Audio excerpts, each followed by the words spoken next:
Like and subscribe. Please get look.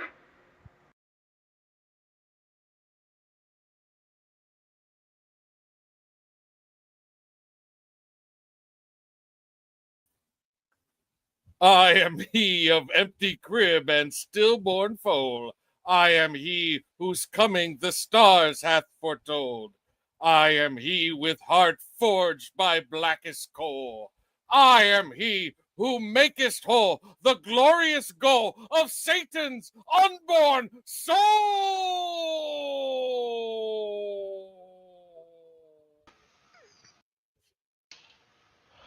Good evening, weirdos, and welcome to Total Recall. We are the show that remembers it for you, and I'm Jethro-Bot. With me is my very good friend, Wizard, the Gear Wizard. How are you doing, sir? I'm totaled. Great. That's wonderful. I'm glad to hear it.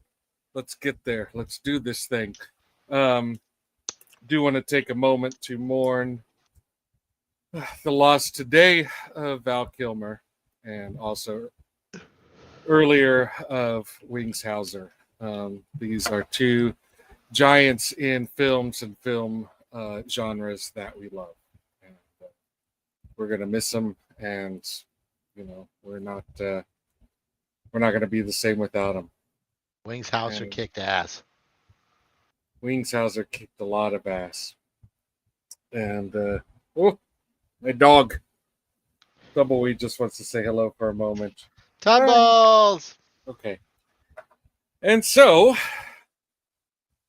tonight, we are going to talk about Julian Sands as well, who died tragically not too long ago. In fact, just a couple years ago, he was, on the festival circuit with his final film. So, very sad, very tragic. Let's get off to a real happy start. What are we forgetting about Satan? Let's keep it going. Okay. All right. So this movie came out in 1991, a couple years after it was completed. In fact, it was actually released outside of the U.S. A couple years earlier than 91. This movie? What movie? Warlock. 1989's Warlock. See him? Whoop. See him right over my left shoulder? See, got you too. Yes, Warlock, starring Julian Sands, a guy who was going to be,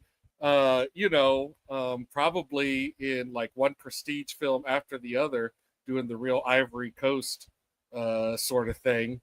It was that time period, and he was a refined British actor. But guess what? He doesn't just like doing the stuffy stuff. He also likes cutting loose, and this was kind of his first film where he got to do that. I remember this film from the video rental stores, seeing it on the shelves all the time. This was a release of Trimark, which means that the company that put it out on VHS would have been Vidmark. And the reason why Trimark released this in the US and on video is because New World Pictures fell apart before they got to release it in the US. So the executive producer who put this whole caper together, he had retained rights to release it elsewhere. And that's why it was in the other parts of the country for a couple years before it finally hit Man, we got a hit list. We got a hit list tonight already. So yeah, it finally did get to come out into the U.S. and in its opening weekend, adjusted for inflation, it gets 1,850,000. Pretty good for a small little kind of, you know, kicked around horror movie. I know that I saw it and I know that I liked it, but honestly, I'd never returned to this since seeing it. And I probably saw it when it was fairly new, so this would have been like early to mid 90s. So you know, there was a lot of stuff in this movie that I had forgotten.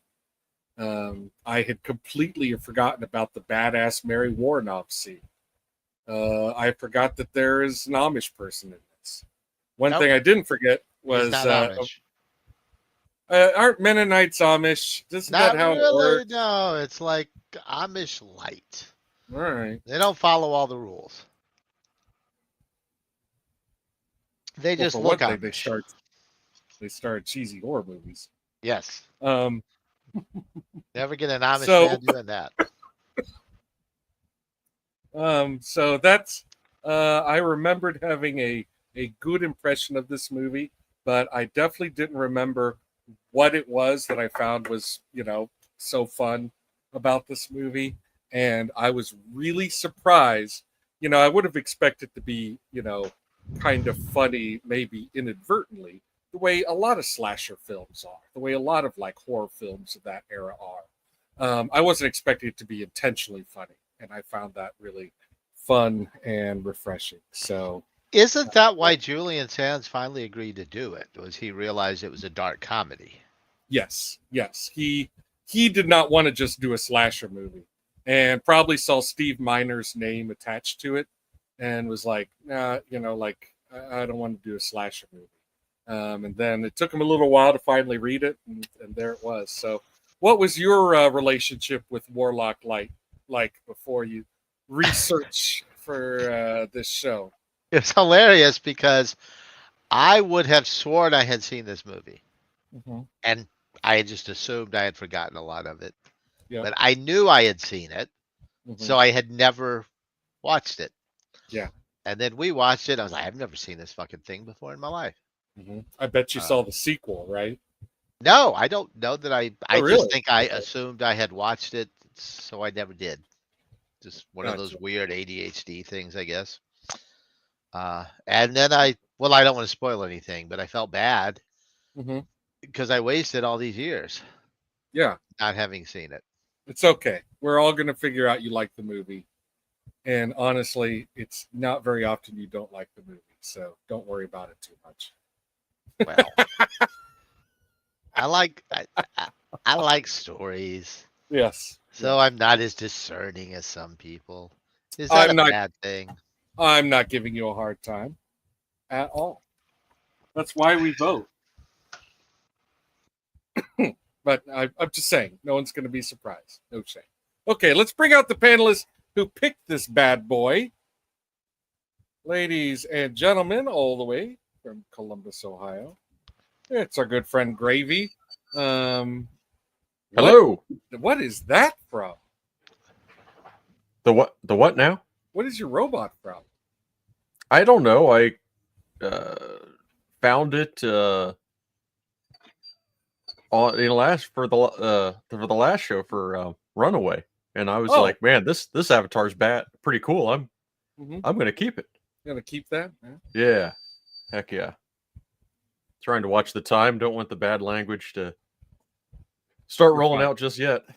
I think Oh, they say I've already ruined that. I think it's 7 minutes and we're past it, so don't worry. Oh shit. Fucking dilly, dilly. Say whatever you want. Oh yeah. So, I imagine you liked this movie when you were younger. What did you remember about it? Oh, hardly before anything. Revisiting? Hardly anything. In fact, we've got some funny conversating to do, and I don't want to take all the intro time doing it, but Okay. I think there's a bunch of stuff I expected to see that is in the sequel to The this sequel. movie. The sequel is the sequel is very well trafficked. Yes, it's Yeah, a popular sequel. Yeah, and I actually look forward to watching that again. I know I'd seen both of these movies before. I've seen this movie before, and I remember liking it. I think I'm pretty much in exactly the same boat you are, in that like we watched it, liked it, never went back. Mhm. Well, we know it's cool. Like, oh, Warlock's cool. Yeah, that was Yeah. fun. but I did not remember what was cool about it. I remembered it was cool. Didn't remember what was cool about it. Yeah, and it's funny because I kept waiting to just see stuff from Warlock Armageddon that just never. You were expecting the scene where he turns a guy into a sculpture, right? Well, I knew that was in the sequel. He turns him into work of art. Yeah, like an abstract art piece. But I knew that was in the second movie. But there were like other killing scenes that I don't know. I think it had just been so long, like it had all blended together. And but yeah, I when things get violent with the weather vane, I knew I'd seen this movie. Yeah, yeah. I definitely remembered the weather vane. I definitely remembered how much I liked the effects animation. This movie's got great effects animation, and I just liked it even more this time around. Okay, let's bring out. I don't think we even mentioned in previous episodes, but at the end of February, Bride of Pumpkinhead. Did we talk about our event on February 28th? You're not going to ask me if I've seen the movie? Oh. Sorry. Sorry, I wanted to come up with something cheeky, and that was... Oh, somebody doesn't like it. Okay, I don't think we did. No, I don't think we did. Yeah, okay. Yeah. We're officially domestic partners. Check it out. I got a moon rock ring. It glows in the dark. Huzzah! Yay. Congratulations. I am the bride. Congratulations, guys. I am the bride of Pumpkinhead. That's awesome. I'm really happy for you both. Thanks. Me too. Don't get too excited. It was for insurance. So I think that's worth getting excited about. Me too. I think it's exciting. I care very deeply about the health of Bride of Pumpkinhead. Very deeply. So. Thanks, honey. Can't think of a more important reason. Anyway, Pumpkinhead, had you seen this movie before? Nope. Nope. I didn't think so. I'd seen the cover somewhere. I was familiar with the cover of the DVD. Mm-hmm. Oh, yeah. I thought you had seen it because when we were talking about it, I thought you'd said you'd. Oh, wow. I thought I had as well. I don't know what I saw. Maybe you saw the sequel. Maybe I saw it. Yeah. May have been the sequel. Do you remember a guy getting turned into a statue? No, it was dark. There was a guy flying around. Yeah. There was a car and at like a gas station. Yeah. Somebody died, or like there was some horrific violence. I don't know. I saw that movie. Okay, yeah, you know what I'm talking about. Yeah. Mm-hmm. The one with the guy in it. There was a car, though. And there was a fire. It's dark. Okay. All right. Well, but yes, that's all I got. Okay. I'm very excited to. I did actually get briefly distracted by Babs's mention of potential tax issues with. I'm Googling it as we speak. Okay. Well, we'll look into it. Let's just go ahead and bring Babs out. Actually, she can tell us all about it right now. Hey, Babs, what's going on? No, we'll wait till the green room. Don't worry. Okay. So, I know that, like in the 90s, is this around the time you were working in a theater, or is that? This, I had just stopped working in a theater. All right. Okay. Because this was 89. No, I had already long quit working in a This theater. this came out in American theaters in '91. Oh no, Um, yeah. I was And long out of the movie theater. Yeah, and I think that's another reason why people are always kind of conflating it with the sequels, because the sequel came out in very short order. Why not? The first one had already been made years ago, you know. But anyway, had you seen, or did you have any sort of relationship with? I would have sworn that I had never seen this movie, but as I sat there and watched it, there were things that I kind of remembered, like again the weather vane thing. Yeah, the weather vane is pretty memorable, you know. Yeah. Out of everything, you'd think I would remember how awful Laurie Singer's wigs were, but no, that flew right past me. Oh, we're don't worry, we're gonna kick Laurie Singer's ass because I'm mad. Man, I am mad at her. But yeah, but some of it seemed really familiar, and other parts were like, nope, don't remember any of it. Right? So yeah, like big deal. There was a lot of eye rolling, and I don't mean that in the film sense. There was a lot of my eye rolling of, oh boy, oh, what? Oh God, no. Well, I think, obviously we're going to get into it, but while the movie's rolling, but I really forgive it of its ridiculousness. Oh, yeah, you have to. Yeah. Oh, I think it's great. I love the ridiculousness. I celebrate it. Yeah. You have to. Otherwise, you're just going to be sad. Because it's one of the big thoughts that I going through my head when I was watching it was I had recently watched an interview with Richard Grant and at his home, and he gave a lovely tour of his English cottage home that was packed with things that he and his late wife shared and a love for, and it was so charming and heartfelt, and it just made me love Richard Grant all that much more. And as I was watching this, I'm thinking, well, now I know why he did this movie, because it paid for that house. Because this was super cringe. I really like him too. He's really delightful to watch in everything he does. Yeah, he's always good. We got one more panelist to bring out. So here he is, our good friend Adam.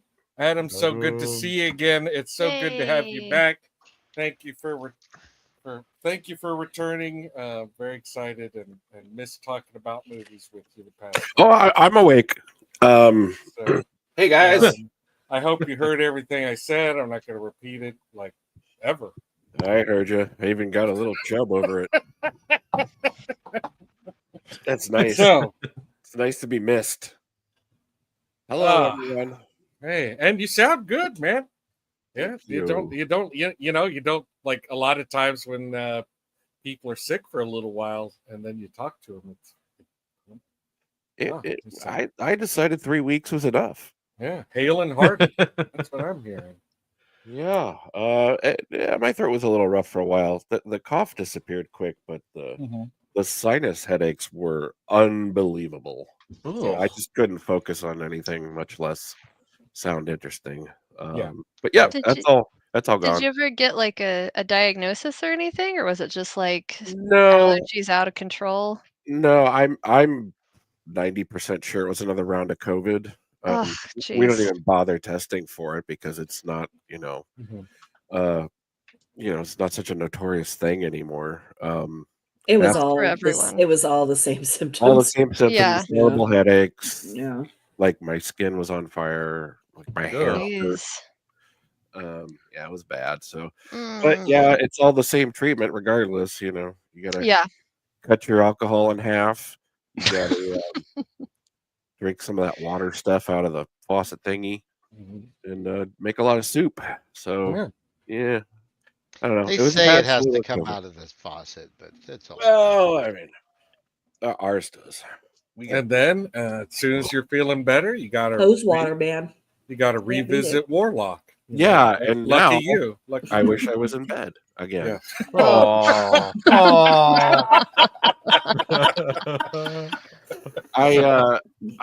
I had not seen this movie before. I was really I was aware of it. I think by the time this came out, I no longer had cable and or television, so that didn't happen on the cable thing for me. I also we watched it this week, and then I spent the whole movie thinking that was Lori Petty. So my brain may be a little more scrambled than. God, I wish it had been Lori Petty. I kept making. I think we all do. And Babs was not laughing. Thank you for not embarrassing me, Barbara. Yeah, no, I really don't. I only barely know Julian Sands. Really, I can't even think of what I know him from. But this is my first time watching. Well, I'm real excited to hear what you thought. And that means that we're going to go ahead and start watching it. Oh, whoops. I didn't realize I wasn't muted. That's Here okay. comes the warlock. I assumed you were wrestling Theo there, so. No, Teeny was hanging from the curtains. Aww. Yeah. Which is very cute, but not good for the curtains. Well, it's cute when it's your cat. Yeah. So here it is. 1991 is the swan song for New World Pictures. Director Steve Miner, who is the father, the true father of Jason Voorhees. He directed House for New World, for New World Pictures. And he also directed Soul Man for New World Pictures. Oh dear. So probably best to not really be a Steve Miner completist. But we don't talk about. Yeah, we don't talk about Soul Man. No. We're not going to be doing it on this show. I can tell you it's problematic. I don't need to check it out. Can we do a double feature with White Chicks? No. We can't do that either. Hooray! Oh darn! I'm so comforted right now. I'm down. Let's do it. Stop it, I mean, I have such mixed feelings about doing Short Circuit. Like on one hand, both Short Circuit and Short Circuit 2 were like really ingrained in my head, but then at the other hand, like I know that is like, probably like the wildest case of Indian face ever. It's a little rough. And so much of it. And there's so much of it. And also, easier or harder than the Love Guru? I never saw the Love Guru. I never saw the Love Guru, and it's hard to it's hard to know how bad it really is because I haven't seen it since I was a kid. I'm not going back, man. I don't think I've never revisited Short Circuit. So anyway, here we are in the 1690s where people do witch trials and stuff all the time. If you've been paying any attention to the opening credits, you may have noticed that, yes, Mary Woronov is in this film. She has like one scene. It's pretty badass. You might have noticed the name Anna Levine. She will show up as the pastor's wife. She is the woman who was scarred up at the center of the storyline for The Unforgiven. Yeah. And she also, she did some other like kind of pivotal stuff right around this time. But you will recognize her. And she was in Desperately Seeking Susan. So it isn't like it isn't. Was she like the friend? She is, I think, the friend that has like the funky glasses, right? Okay. I think that's her. Like, not Susan, but No, not Susan and not Rosanna Arquette. I think she was the one who played in the magic show too. Oh, okay. Okay. I was thinking of a different friend, but The one she talked to on the couch with? No, the couch friend was her main friend, but this is just somebody else. that wasn't her. Not as big of a role. Not as big. Well, we'll just have to watch Desperately Seeking Susan again. I like how we subdue a warlock. Mm-hmm. Yeah. Did anyone else notice how flat the lighting is in this movie? Yeah. It's I mean, yeah, it's very 90s, but it looks like you're watching TV, even though this is pre-HD cameras. Totally. Yeah. Totally. This has got problems. And the Wizard mentioned what's going on with him. That is kind of based on something that was taking place during the witch trials, and actually bad lighting. No, but I'm sure there was terrible lighting at that time. Okay. Terrible lighting. Yeah, I mean, 1691 Boston had bad lighting. It's a fact. It's true. I would suspect so. Yeah. Noted. Modern day Boston's not much better. Yeah. Yeah, but they've got this special little doohickey to keep a witch or in this case a warlock contained. Yeah. You just got to manacle their thumbs to their toes. Ow! Pretty silly. And yet it works. Mm-hmm. Yeah. And he's I don't know why he's saying I'm going to kill you tomorrow. I guess because they have to gather more cats. Yes. That was that was kind of one of the most fucked up things about this movie is they're like, we have to burn them over the burning bodies of cats. A basket of live cats. A basket of living cats. Yeah, I was about to not watch this movie on the outset. Now, but the cats were okay. Here's the thing about that. It's not specific to burning witches. In this era, cats. They actually did burn cats frequently as a way of poking the devil. Oh my really? God. Yes. Oh wow. Oh. Yeah, because I was fascinated by that, and I had to, y'all do your research. I did mine. Yeah. Well, I bet Richard E. Grant is smuggling a little kitten in that wig somewhere. Oh, I hope so. I certainly hope so. Yeah. In researching this movie, I found the most, surprising and disturbing factoid. I do want to point out before we leave these guys for good that one of these guys is not just the voice of Senator Palpatine in the Clone Wars. He is also the wise man from Army of Darkness. Yeah. Ian Abercrombie. Yep. That was know the words. Yeah. Yeah. When thou misspoke the words, damnating fool. I mean, the cats were upsetting, but they're about to smash a real neon sign here on the sidewalk, and it really hurt me personally. Yeah, it hurt his feelings. Yeah, I miss neon signs real bad. On that one, Adam. To just see it destroyed wantonly for this movie. I hope that was one take. God damn. You only get the one take.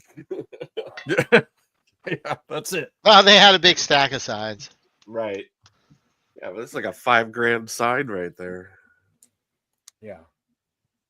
So here is, what is supposed to be the anchor for the audience, but is truly an annoying person to be around. Start to finish.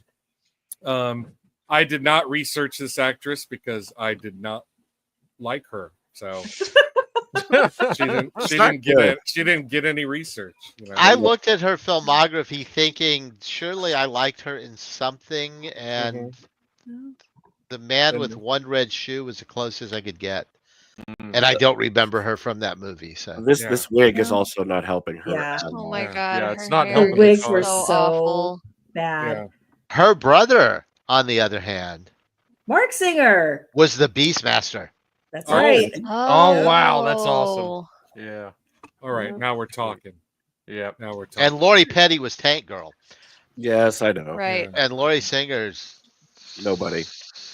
not good. No, Just tanked. She just tanked. Nice. should have And stayed look, in man, her Nike small like town without the dancing. That's right. yeah.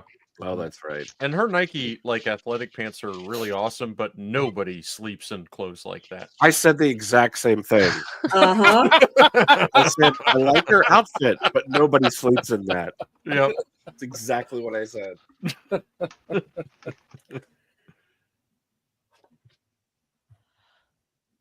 Because Highlander was awesome. Was Highlander shot in Northern California? No, but it was shot in Nike stretch pants.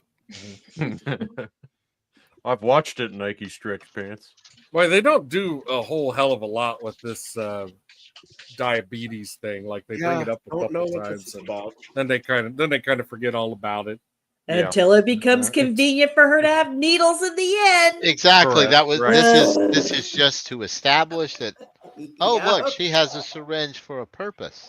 Yep. Yeah. If they had made her a nurse, then they might have had to have fleshed out a character a little better. Or they might have had to have her inject it properly. I don't know. Yeah. That was one of my big. I'm like, oh boy. You know, that's not where it goes. that's all poor Lori could handle. Come on. Yeah. I mean, I realize that she probably doesn't have very much body fat, but or range. But the placement of the insulin on the side instead of at the stomach really bothered me a lot. Yeah. It's just one of those little medical nitpicky things that I get. Couldn't they have asked somebody? Yeah, and now you know how I feel watching tattoo scenes in movies. It's yes. Well, thankfully, when she's not on the screen, we get to enjoy Julian Sands being a true, honest to God heel, which is true fun. This guy's just what a downer this guy is. If there's a chance for his character to do anything that would make him look sympathetic, it is rejected. Correct. And overridden. The origin of Warlock, starts with the writer Twohy, who you may recognize as the writer of Waterworld, or you may recognize him as the writer and director of all the Riddick films.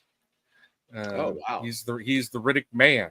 He's the chronicler of Riddick. He's the chronicler of Riddick, and nice. A ridiculer.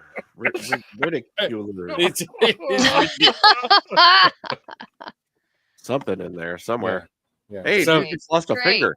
Yeah, we missed it, but there was some good gore right there where he chopped off his finger. It's Not very enough blood. quick and surprising and shocking. Yeah, it's Not great. enough blood. Yeah, yeah, like this, like both his hands, his shirt, everywhere. There should be blood all over the place. I mean, he's short a finger for crying out loud. We should have some arterial squirt going on. Yeah, this movie did get some edits. There was a storyline in which the Warlock was the Messiah, the Dark Messiah, and they removed that. But if you watch the trailer for the movie, you will hear two lines in the film in the trailer that are not in the film, where it makes mention of him being the Messiah. And I assume that is because they did not want to recut a new trailer. This film probably came to Trimark Pictures with a trailer already cut and made for international. All of these locations, the apartment set, the diner, the police station, not so much, but they're all so ridiculously large and clean. They're supposed to be living in LA. That is not an LA apartment for 20 years. No, and the office that she's leaving right now looked like a porn movie, basically, as cheap as it was. But now, and who, please, let's go back to the wardrobe problem. Who wears a sweater like that working behind at a coffee fast order counter. diner. Yeah, She's I mean, come also on. wearing heels the whole time. Like The whole Thank you. time. The whole time. Whole time. But I know that we'll come back to things that we can scoff about Lori Singer about. Right now, I suggest we focus on Mary Woronov since she's only in here for a hot minute for here. a too brief moment. And she looks fantastic, and she's dressed correctly and appropriately. That's right. And there is no puppetry when she first starts to feel Satan's touch. Like that is all her face, man. And she is working it like when she goes into the seance thing and Satan takes hold of her, like right before they put on all the makeup, her face is just doing some crazy stuff.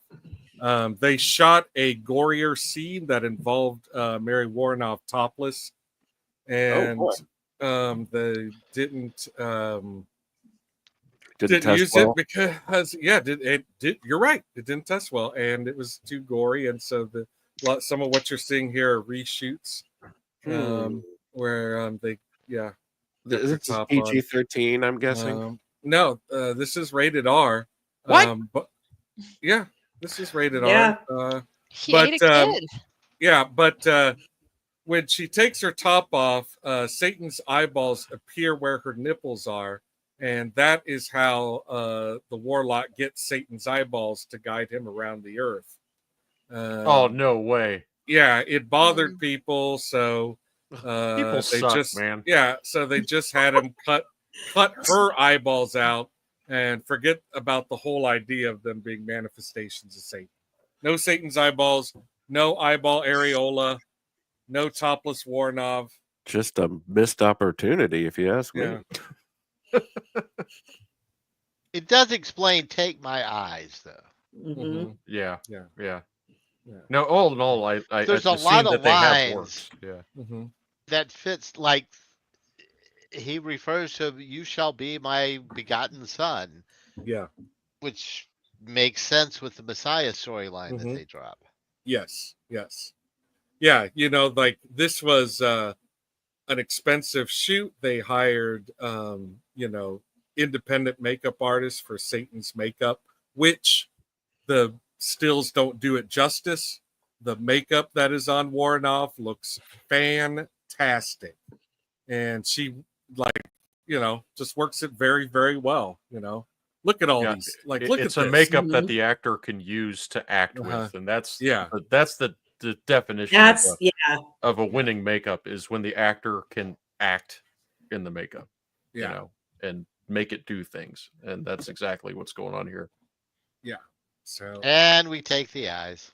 And that may not even be Mary Woronov in those reshoots, because I don't think you even see her face. So it probably isn't.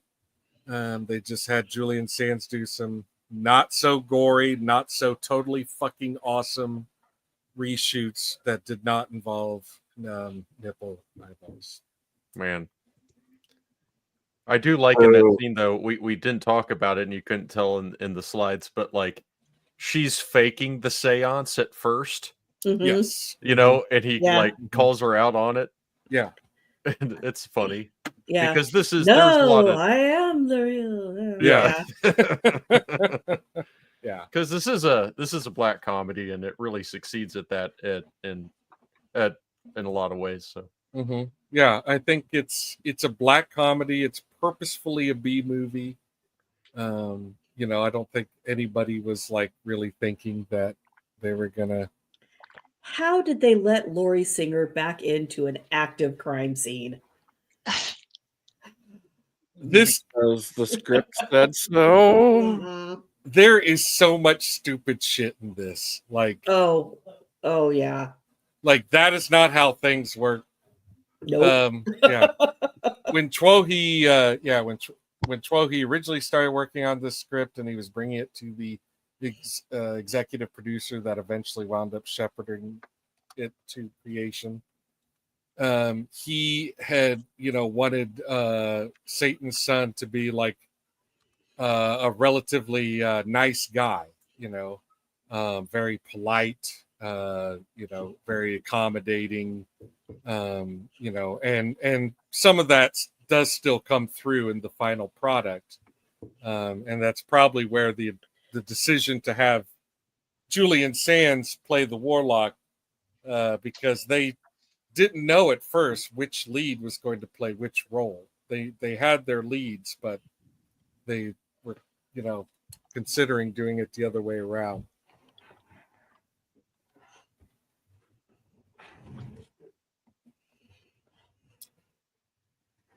And yeah, he is fucking chewing the scenery this whole movie. Yeah.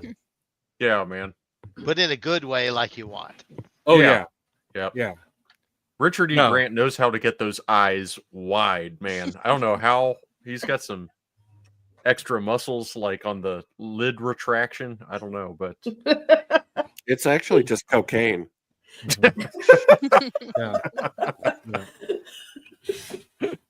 Yeah. That's what I heard. Well, that's what I heard. And I don't know why he did it. Like Twohy makes sure that Warlock gets made, and it takes down, New Line Cinema or New World. Excuse me, I keep getting those confused. New World Cinema, and then what does he do? He just goes on to make Waterworld. That's fucking Twohy's idea. He did also write The Fugitive. He wrote The Fugitive on my CV. Yeah, he wrote The Fugitive. So did he? When Tommy Lee Jones is like, I don't care. Yeah, all Twohy. It's the best line in the movie. Mm-hmm, mm-hmm. It is. Yeah, it's the one everyone remembers. Yeah. Yep. Yeah. What a response. Mm-hmm. I don't care. I'm just here to do my job. Also, my favorite line in the real world. Yeah. I don't care. I don't care.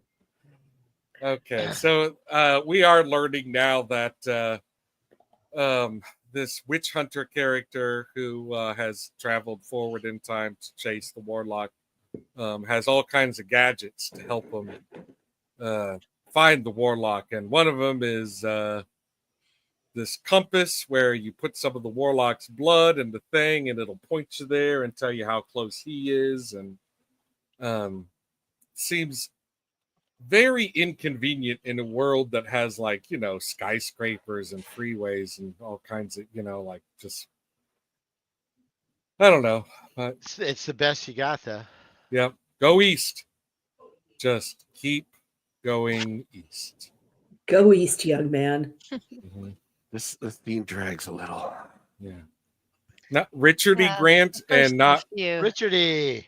Not Richard Lee, like he is Richard Lee or Dick Lee. He's Dick Lee Grant. Oh yeah. In a minute the cops Dick are gonna tell her to leave, but they're gonna let her go back in the house, and they leave without her. Without waiting to see if she makes it out. Right. Yeah. Yeah. Yeah, I wonder if cops watch this movie and they're like, what? Yeah. Oh, these guys Would are never happen. No one's watching this movie. We're just laughing at all the mistakes he's making. Oh, jeez. It's like he never copped. Bro, do you even cop? Well, no, because if he did, they would smash everybody's head in. Do you even insulin? Why aren't they just shooting both of these people and moving on? He didn't kneel on her neck once. Yeah. Just look how naive we were in the late 80s when this movie was actually made, that they thought they would have tased that guy, that's so cute. And shot his dog. Yeah, he's getting the Don't tase me, bro. Yeah.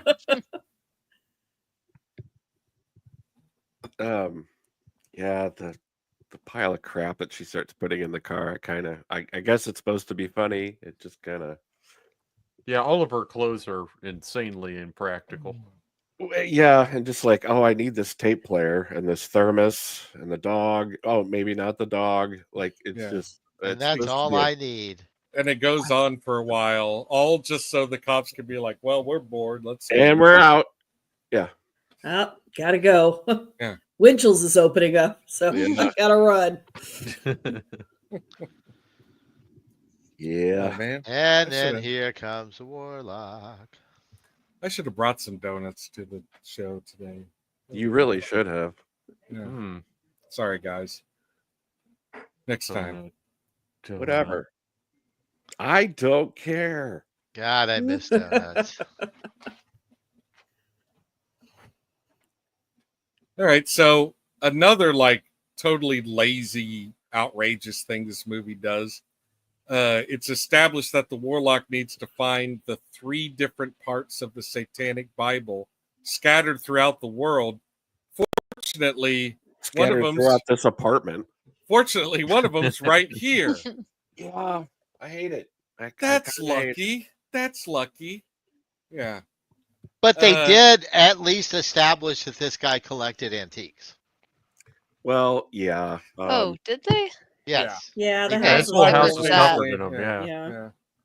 Yeah. That's what the lisp is for, to tip you off that he does a lot of antiquing. Of course. Well, and the couch is over 100 years old. Yeah. Yeah. That's right. Yeah, he pointed that out. Yeah. Yeah. My couch is over 100 years old. You don't see any devils coming in here. Yeah. It's not that old. So last time you had to sleep on it because your wife was mad at you. If anyone's a fan of the show Friends, no one is. Okay. Aw. That got shot down. There's a irrelevant. There's an episode that centers around Phoebe's haunted painting, and that painting is also in this movie. No. Yes. Really? Although it has been adapted a little bit, so it's been changed when it appears here. Wild. Does it say where in the movie? Now, did you read that or did you notice that? I There's read only one correct answer. I read that. Okay. I read that. I assume it's true. Like I didn't fact check the fact site.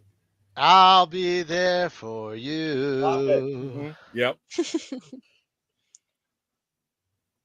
Sing along. No.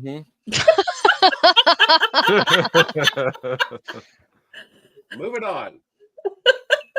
Hey, they were showing Frantic with Harrison Ford. Yeah, I just noticed that, and I was like, "What the hell was that movie? What is Frantic?" Yeah, I don't think I've seen it. I can't think of it. Yeah.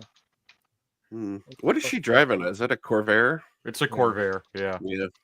And Well, that's the most difficult thing to believe in this film is that car could actually stand to be driven as much as it is. Yeah, in this movie. Not a daily driver. No. Yeah, and she also goes off road with it. And she's 20, and she has a Corvair. Yeah. All right. Yeah. She's. You never actually see her working on it, right? She is now. Yeah, she's now going to age 20 years every day. This actress agreed to do this role and agreed to do the makeup, but guess what happened when they started making the movie? Guess what she decided? Was allergic. No, she wasn't allergic. She just didn't want to do it. I brought that up too. Yeah, so we were watching it. She fought against She fought against real makeup to age her, and it looks like bullshit. It does. It looks like ass. Yeah, and she's sitting there looking in the mirror, going, "I look like I'm 40." I'm like, "No, you don't. You look like you stayed out all night." Like yeah. It looks like you need to replenish your spinal fluid and have a cup of coffee. You look like you might be this dude's aunt in Pet Sematary. Oh wait, was that the mom? Oh, I can't remember. Gage. The bent up spine aunt.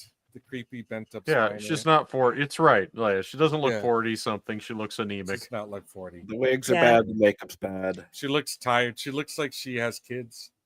Yeah. There you go. It's like a 20-year-old mom. Well, at least she put some sensible shoes on. Yeah, finally, right? Golly. Yeah. And she wears black tights this whole movie. Like, did they think her legs were fat or something? It's really weird. My thing is that she wore these black tights throughout the entire movie and didn't get a run in them at all. Yeah. Right. Have any of these people even tightsed? Yeah, thank you. Yeah, she's great point. she's not prominent in the at the time press kit stuff, and people don't really talk about her too much. So I'm really getting the sense that, I mean, you're not going to be liked if you are fucking up the makeup on purpose. Yeah. Like no one's Got that going to right. like that, and I'm sure, if you're willing to do that, like, oh no, I have to protect my career from this movie, then probably there were other times when you were not the most fun person to work with. I will say Dickie Grant's had remarkably great teeth for a dude from the 1600s. From the Highlander. Yeah, in England, no doubt. Yeah. Later on, you'll see the Warlock scream and note that he has fillings. Oh, Vampire Cop had fillings too. Oh, okay, yeah. Yeah, there's always this shot of him opening his mouth and screaming in the credits, and silver fillings. Wow. Mouth of amalgam. I don't get to use the word amalgam often enough. It's funicular. Well, can't even spell funicular. Nuclear. Okay, everybody ready Oh, for look at that. Is everyone ready for a truly fucked up factoid? I love this scene. Always. And I love factoids. Okay. 1995 in Saskatchewan, Canada. A 14-year-old boy who was obsessed with horror films and in particularly Warlock. And he was also a babysitter. So he did know younger boys. He and a 8-year-old friend of his, he was 14, his friend was 8. They very brutally killed a 7-year-old boy. Oh my God. And they mutilated his body in the interest of flying like the Warlock. Oh, Jesus Christ. No. So that's a real thing that happened, and he is actually still institutionalized, if I'm not mistaken. Good. That is horrible. I think that's wise. That seems smart. As a mental health professional, I am behind that. Yeah, he wasn't tried in Canada like he could be tried as an adult, so they qualified him for that, and then without a trial, they deemed him insane. So, all right, well, let's keep that door locked, huh? Okay, yeah. But for those watching at home, it's revealed that the Warlock needs the boiled fat of an unbaptized child, and that's just who he was talking to at the playground. So. Later on, you'll see him eating fat. Just keep in mind, that's that boy. Well, if I had $1 every time I needed melted fat. And twice, by the way. Yeah. Because he saves some and carries it around for a while. Yeah, you see it in like this metal can, and he's just like, like Popeye. He's like, well, up and away, I'm strong to the finish when I eat my unbaptized boy fat. Comment, people, any ideas? I'm Popeye the Warlock Man. Barbara also pointed out the lovely modern fittings on that box look like they came straight from Michael's. Yeah. Okay. Very, very shiny and new. Well, it doesn't look like it came from the 16th century or 17th century. They made pretty things back then, and this thing hasn't aged. Oh, that's true. Well, that's true. Did travel through time. It traveled through time, my friend. Yeah. It would not have aged. It should be shiny and new. Yeah, all right. I've run rings around you logically. We did not have hidden hinges in the 1600s. Sorry. I don't. Maybe they did. There it is. There it is. So when he picks it up and he drinks it, I'm like, oh, he's gonna burn his tongue on that. It's gonna be so bad. Nope, nothing. Yeah, he's a warlock. Yeah, he's and Campbell's. There had to be a conversation about how he stands or what his stance for flight is. And, I'm not sure, man, I'm not sure.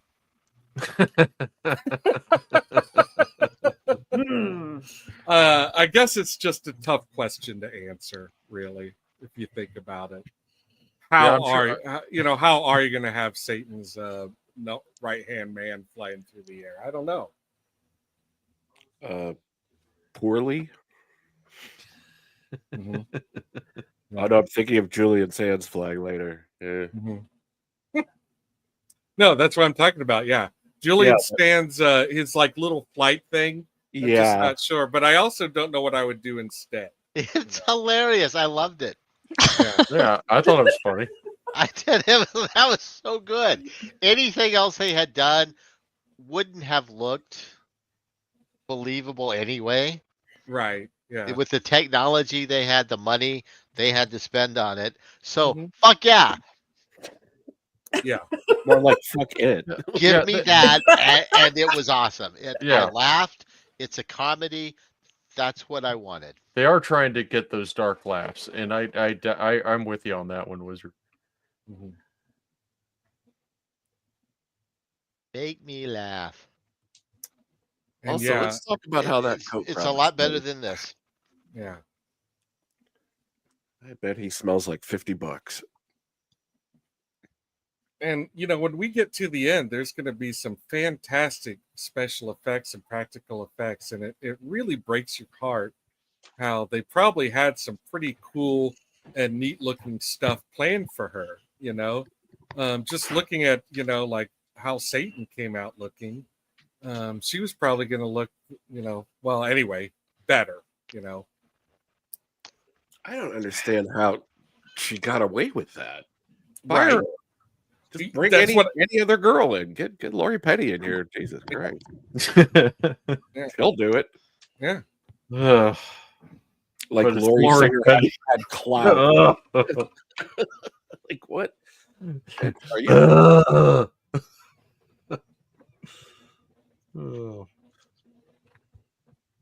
Man, the list of names they floated for this film are crazy. Like John Cleese was one of them. Patrick. I have always wanted to see John Cleese play Amish. Right. Patrick Stewart. But here's that great effects animating, and like I did kind of like this. I thought this was pretty great. Yeah, and someone moving furniture. Hey, Pumpkin, you're now muted again. Oh man, y'all, I'm sorry. I don't know how to internet.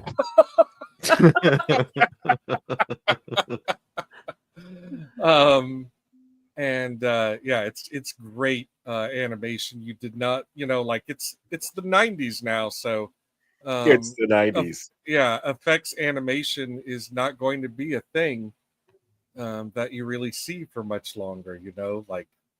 That fire must have been hand drawn.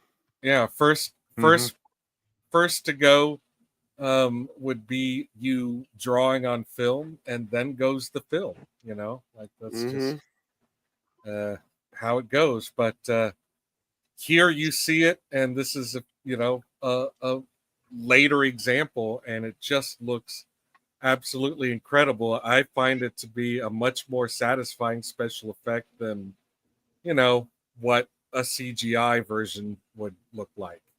It would not look like that, and I don't know. Sky beam.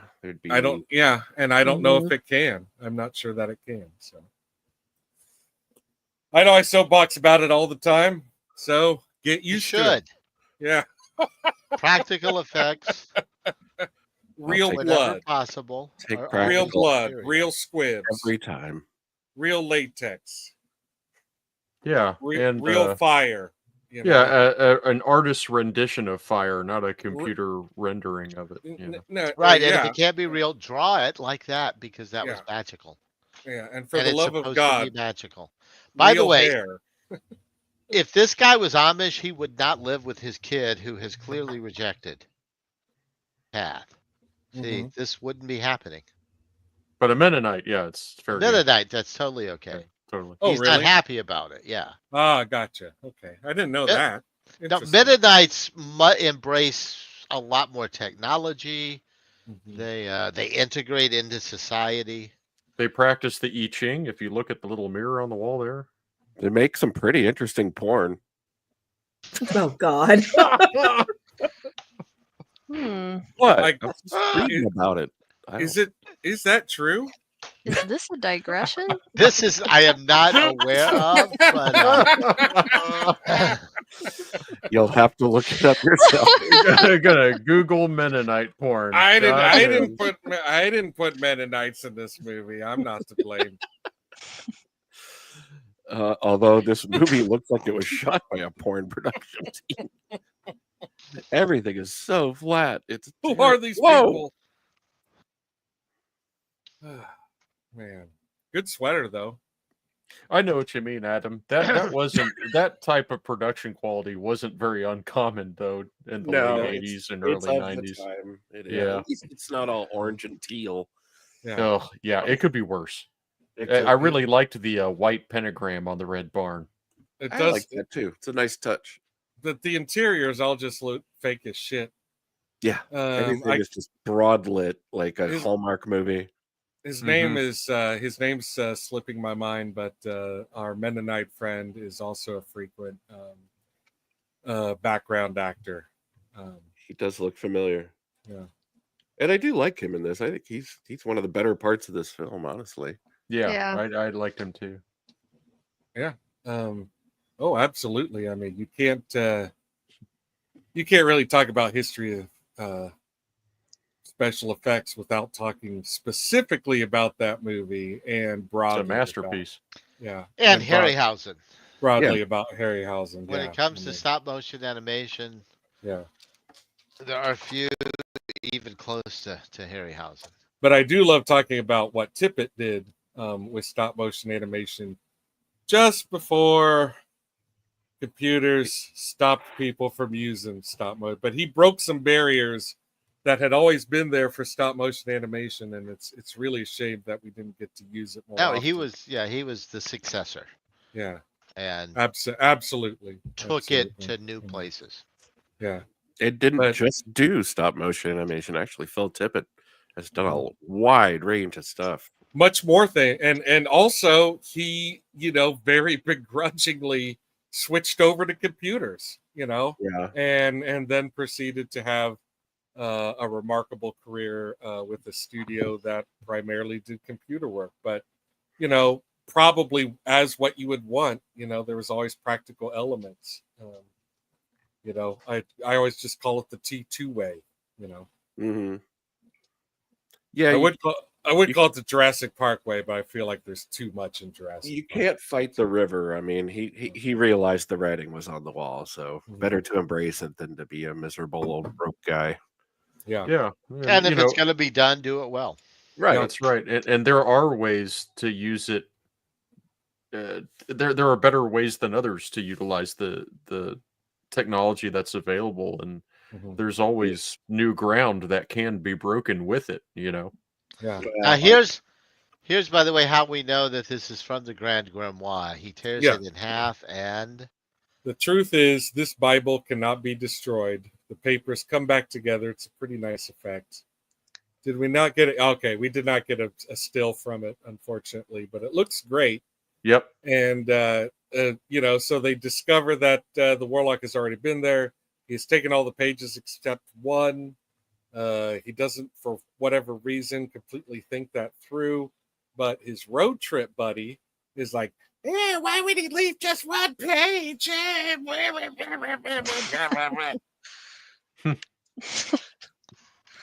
And he's like, "Oh yeah." One good line in the movie she got in there. One good one. Yeah.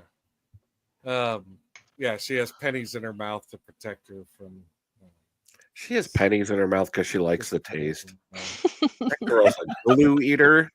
They wrote that shit in there to punish her about the makeup. Right, the makeup. What do you think of this? All right. Let's put some pennies in your mouth then. Yeah. Also, you got to pull this. You have to hold this 9-volt battery on your tongue. It's witchcraft. It's witchcraft. I don't write the rules. Hippie voodoo witchcraft. And look, he's protecting himself with the Bible that can't be destroyed. Which seems like, I don't know, a brutish means for it, but whatever, effective. It heals itself. Yeah. Can't hurt it. Might as well use it. Yep. And so now we are establishing that the Warlock is going to get away again. And it really does seem like he left that one page behind for exposition purposes. He was like, you know what? I just want to get the good guys caught up with my progress. So I'll leave a page behind, and then you can start to put some things together. And when I hear you say, oh, why would he leave a page behind? Why would he leave a page behind? Then I'll attack you. Come fly with me. Let's fly away. I always wanted a warlock kite. Now we're going to weaponize the weather vane. I love it. Mm-hmm. Yeah, the weather vane stuff is great. That's so dumb. It just looks great, you know. God, I bet Richard Grant really did have fun making this movie. Right? I think he had a blast. He had to have. It might have been the cocaine, but I think it was fun anyway. If anyone is wondering how, there were sequels to this movie, they're all standalone. So even though Julian Sands reprises his role as the Warlock in the sequel, that movie has absolutely nothing to do with this movie. Can we talk about him pulling the weather vane out of dude's back? Mm-hmm. Yeah. It's in there. Why? Why would you leave it there? Yeah. Stab, twist, gut. All right.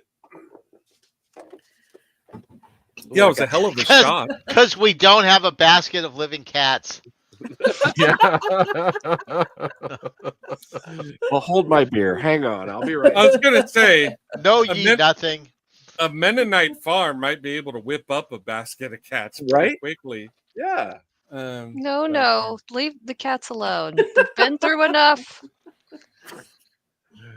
Look, generally I'm with you, but it's the fate of the world. I don't know. Maybe we can spare some cats. Oh my God! What? Not mine. Yeah. If you need any baskets, I know a manster who's got a shop full of them. Yeah. The manster basket land. He has so many baskets he keeps them in his tub.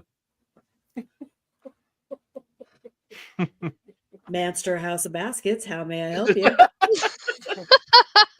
Those baskets. Please hold for Manster. If you want to shop in person, you can, but you have to climb up a very tall mountain. Yeah. Right. Wear loose pants. Okay, let's stop heckling a different movie. No. Let's talk about the Manster, please.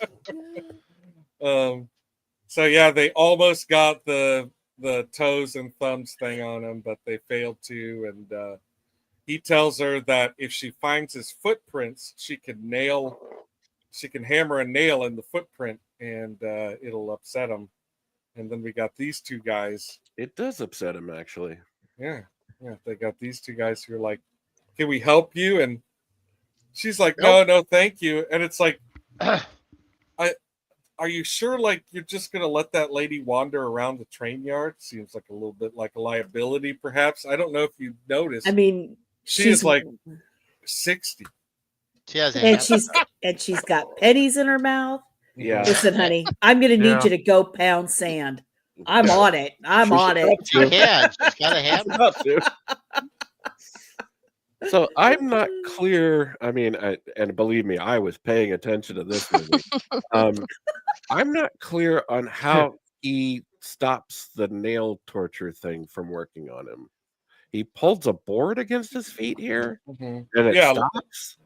Like he's protecting his feet from the incoming nails. The nails are going into the board instead of him. Board. Yeah, they're going into the board instead of him somehow. Oh, whatever. Well, you know, it's dumb. It's loosey goosey. Yeah, you know, yeah, this is Twohe's world, and we are just Okay. Well, I Tourists. can tell you, no one's going to airbrush Julian Sands on the side of a sweet van. I might. I was gonna say, I think I might. Yeah.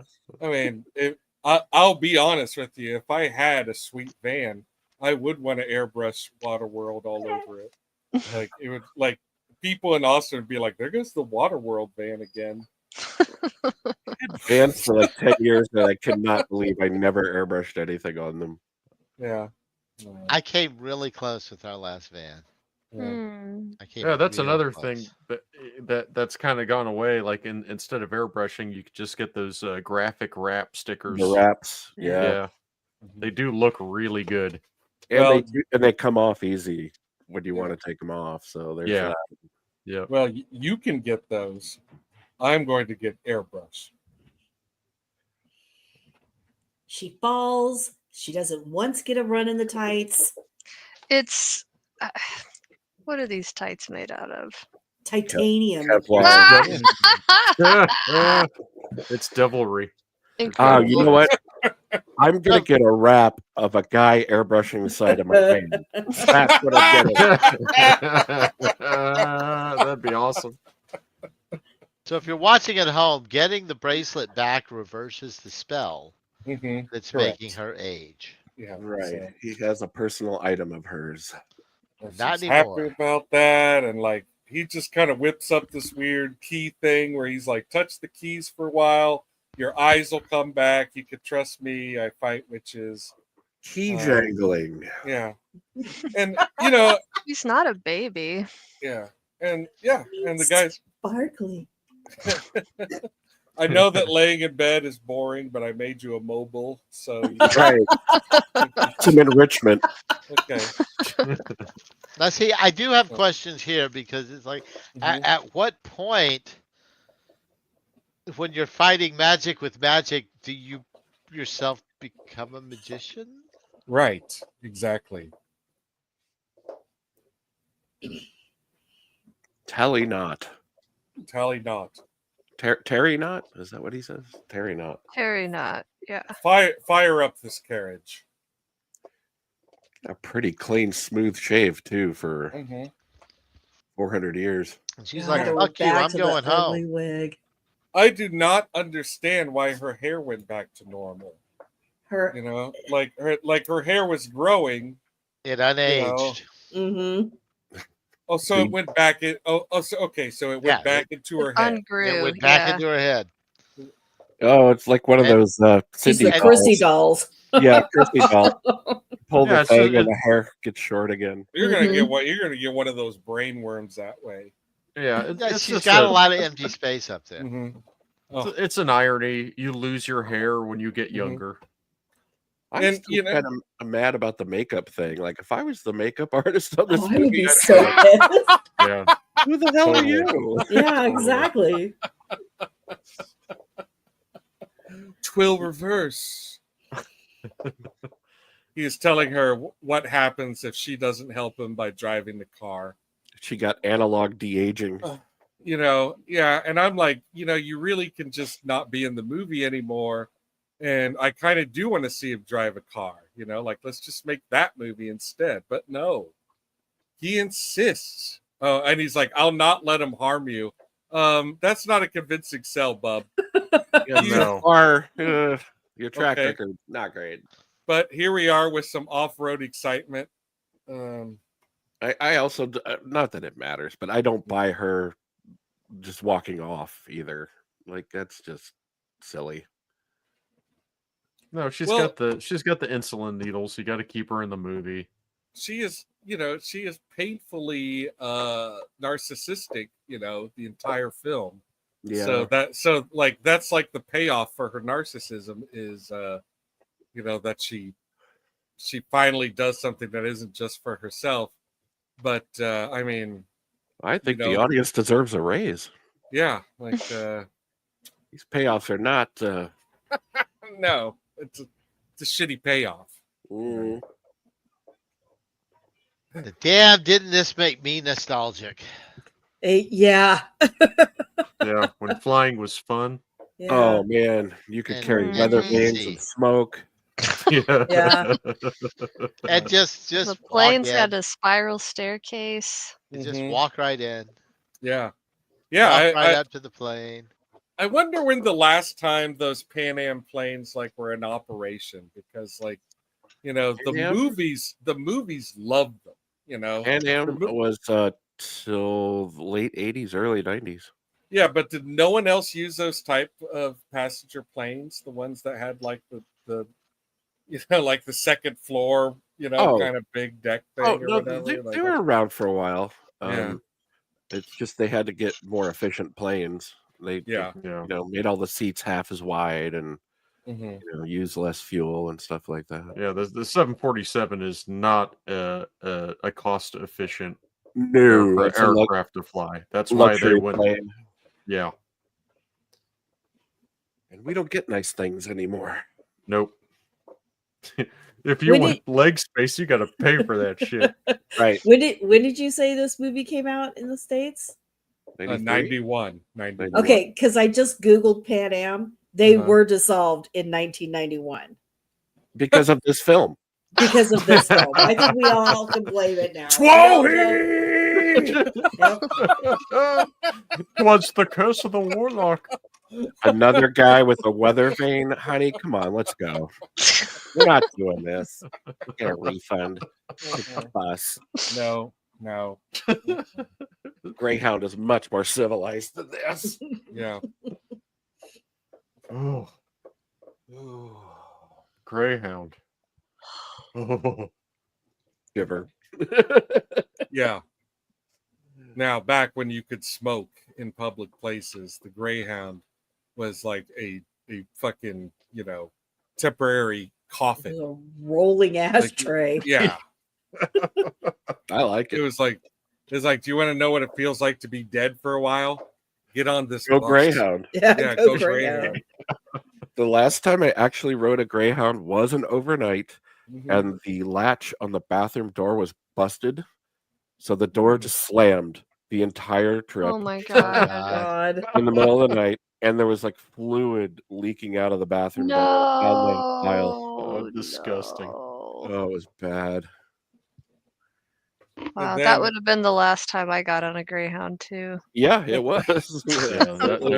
That really is all you got to do. Is you go 1,000 miles on a Greyhound bus. That's it. You're done for life, man. Yeah.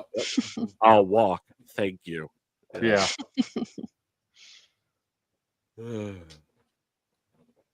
So we're having a little bit of a lag, you know, because they're you know, doing the whole like characters have conflict thing, you know, that movies have to do.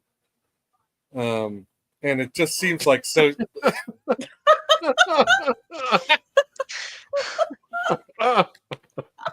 Wow, Rich.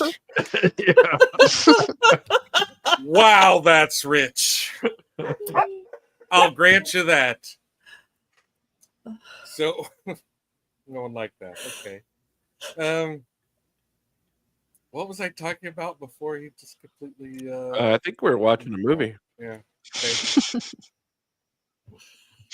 In air quotes. Satan's Black Hell Smeared Fighting Hole. Oh yeah, Greyhounds. That's right. Yep. Speaking of fart holes.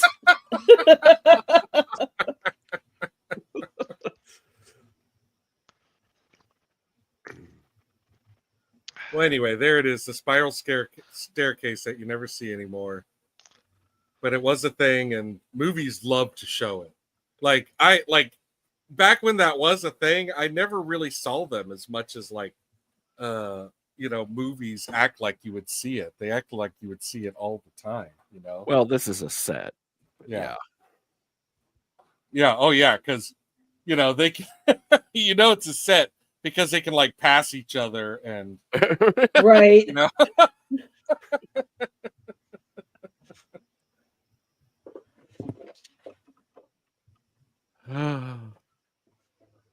And the warlock's in the cargo hold.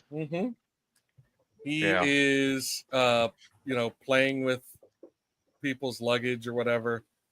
When they land, you know, the script was like the warlock opens the door in order to leave. And after a few takes of Julian Sands grappling with that thing on his own, they're like, actually had to have the people who worked at the airport open the plane for him. And then he could fly out. And he just zips out. Whoosh! Away, Satan! To be fair, they're not really made to open from the inside. No. Luggage is not supposed to do that. Yeah. The luggage opened the door again. Nobody should be in there normally. Yeah. Just my terrified cat in a box. It's a scene, I'll tell you what, it's a scene that could have used a pug, you know. Oh. Anyway. I also did not like that he kept calling it the Grand Grimoire. I'd rather like the Book of Satan or Satan's Bible, or just, it seemed kind of silly. No, I love the Grand Grimoire. Yeah, okay. Anytime you get a chance to call it a grimoire, you should. Yeah, I'm with the wizard on that one. It's a good word. Right. Grimoire. Yeah, Jethro Bot is wrong. Funicular. Okay, that's fine. Incorrect. Funicular. I don't care. The Grand Funicular. There's a funicular in Austin. You have a couple up here.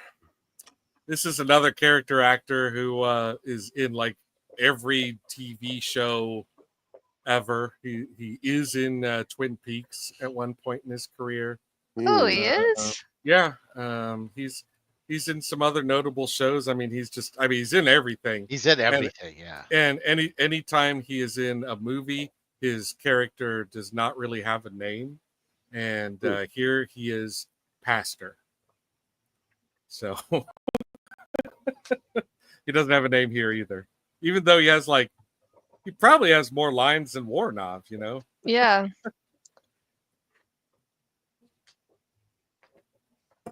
Who is he in Twin Peaks? Her character also, he's in a single episode. Her character also does not have a name. So she's the channeler. Yeah, didn't have to think of names, whole lot of names for this script writer. Well, they put in so many other fun words. Mm-hmm. I think our twill count is at like 14 or something. Yeah. Twill and twain and carriage. 'Twas 14 twills. Let's not tarry. Let's tarry not.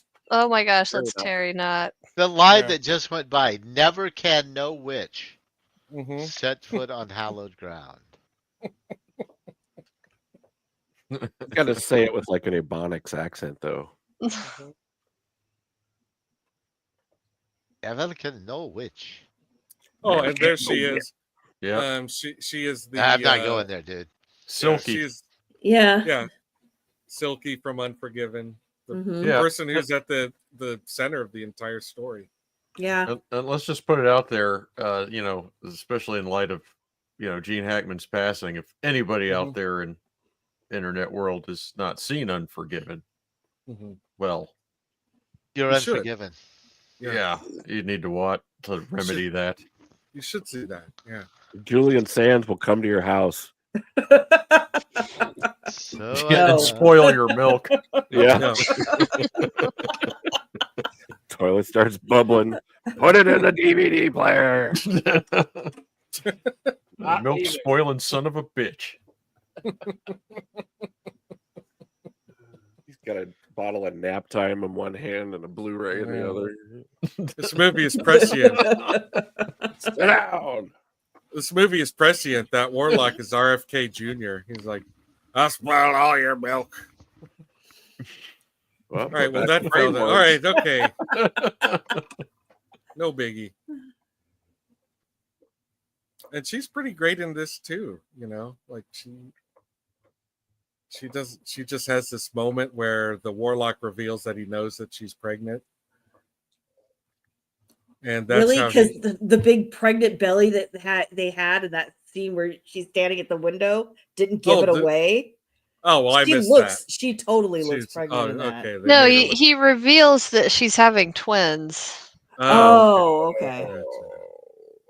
Well, she's having twins if her husband gives up the information. Yes. Right. Yeah.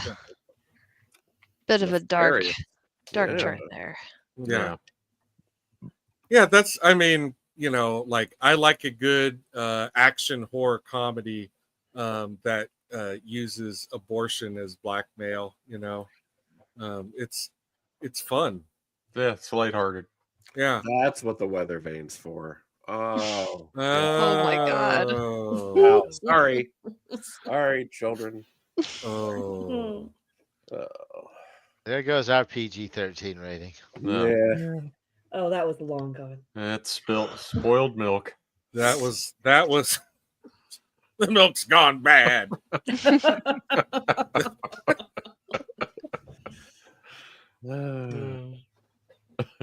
Mr. Wood, these tombstones are cardboard. This graveyard is. Yeah, the gravestones are hilariously terrible.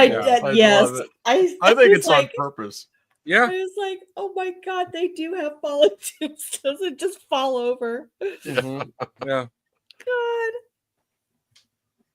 And this is where you discover why the warlock came to this time period. It's because they've been moving the graves. The pages are in a grave, and the grave is no longer on hollowed ground. It is now. I mean, how exactly does a graveyard become hollowed ground? You put a grave in the ground, it's hollowed ground, right? Isn't that how it has to No, be it has to be consecrated by the church. Yeah. And they would, even in a consecrated graveyard, they will often have an area that is not consecrated where they bury people who were not in good standing with the church. Isn't that just like the fucking Christians? I knew it. Well, no, it's not just Christians. Other faiths do the same thing. Well, they're creepy too. They also bury people who subscribe but don't leave an interaction in that section too. That's right. Yeah, and again, you know, Satan treats all equally, and that's something that should be considered. Keep that in mind. Yeah. The next time you don't pick up your dog poop, keep in mind Satan treats all evil equally. Keep that in mind. That's right. Yeah. The next time you're talking in a movie theater, or don't return your shopping cart. Yeah, or you have like a half full shopping cart in the 15-item line. You know, that's or you have, like, yeah, or when you stab the person that's talking at the movie theater. Yeah, when you drive in the left lane while people are passing you in the right. Oh my God! Satan treats all evil equally. It's important to remember that. You know? Yeah. Now, here's do one of those things. You might as well do them all. I just pictured Jason Sudeikis in the red satin outfit. You know, b-boying. Yeah. What's up with that? What's up with that? So this is funny because he's watching her violate his corpse. Yeah, yeah. He can't bear to look at his own dead, decimated body, so she has to pull the pages from the hands of his corpse, and she has to break the fingers, and it's another like fun little moment, reminding you this is still a comedy. This is not straight horror. Even though the trailer does totally sell it as straight horror. Yeah, it's difficult to advertise a film where it's not completely taking itself super seriously. You know, but the producers probably wanted it to be. Who knows? I don't know how that works, but it's a tough sell. It's a tough pitch. I asked Babs last night if this was pre-Buffy. Yeah, it is. Yeah, this wasn't like an established thing, really. I mean, we had The Evil Dead and a couple other things, but those are far gnarlier. Yeah, this was not influenced by Army of Darkness. I would have sworn this was PG-13 too. Yeah. I mean, it's cut. You know, they were. That's a great shot. Yeah. Yeah, it's you know, they made the good guy not only filthy, but also he kind of acts like, you know, he is insane. And then anytime Julian Sands is on screen, he just could not be any smoother, And he seems likable. Heck, he picks up a crucifix and puts it back on the wall when it falls down. And the door is left open whether or not he killed the pregnant lady and the pastor. He might have actually let him go. Who knows? He didn't let him go. He didn't let him go. Yeah, exactly.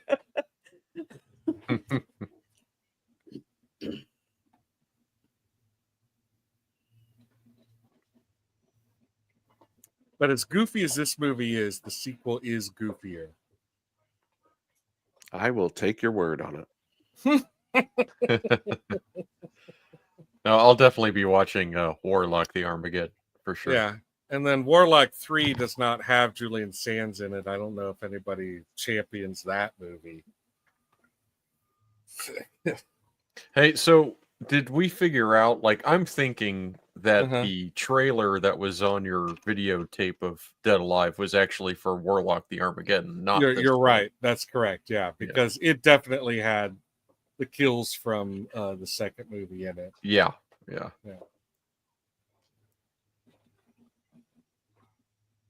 Yeah, the good guy cheats, which means the bad guy's allowed to cheat now. Mm-hmm. Whoops. Beautiful downtown Boston. Mm-hmm. You got my wig wet. Hey, wait. This is salt water. Yeah.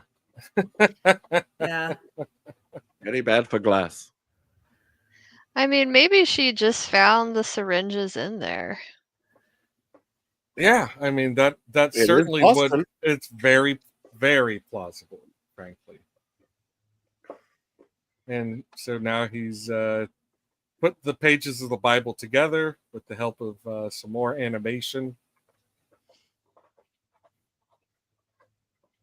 This is Roger Corman's studio that made this movie. Is this Trimark?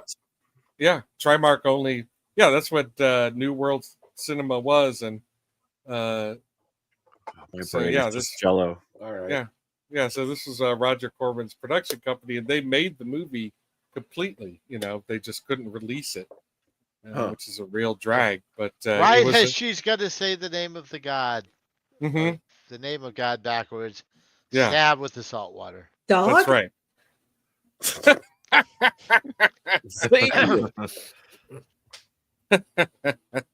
No, because it's a secret name. Yeah, the writer did give Sands a word to think about. Yeah. That's a good looking corpse right there. Yeah. Yeah. Actually, the burning corpse effect, we only got one shot of it, but it looked great. It had real fire, real blood, just, and the puppetry was really well done. It was just a good bit of gore right there. And then that's your R rating. Yeah, and you don't see it, but Richard Grant comes up and squishes the skull with his foot. Yeah, it's a nice touch. And yeah. I do like it. It just seems kind of funny, man, that's all it took to kill him, but it's good death. Well, it is important to remember that the Warlock is originally a human, so it's not like he's just completely impervious to all harm. That's right. And salt and witches have always been. That's like matter, antimatter. Yeah. Salt always upsets them. Salt of the earth, man. Salt of the earth. So what? He just becomes like a tornado and disappears rather abruptly. Yeah. Tornadoes himself right back into the grave. He writes her a little message first. Yeah.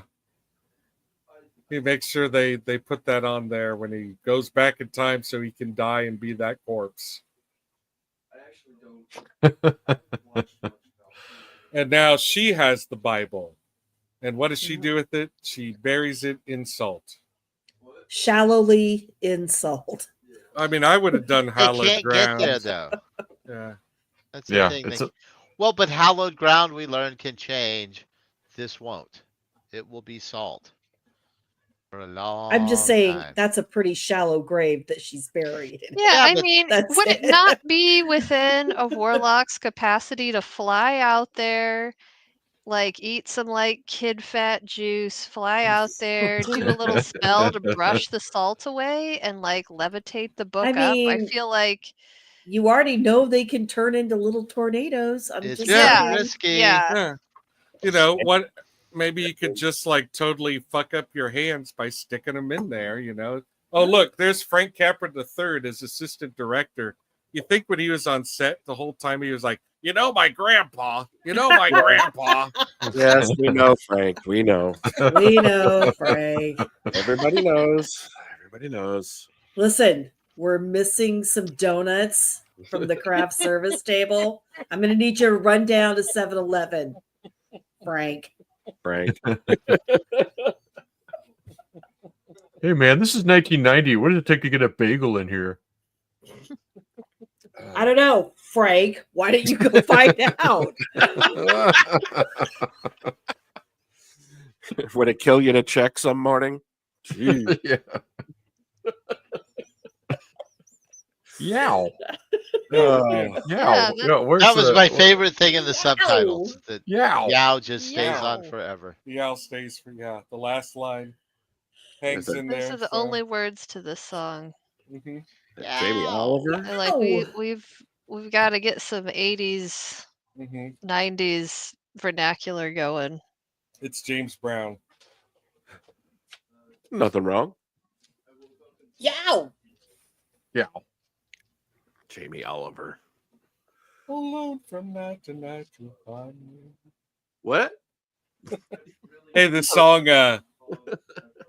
Corazonita by Los Almejas.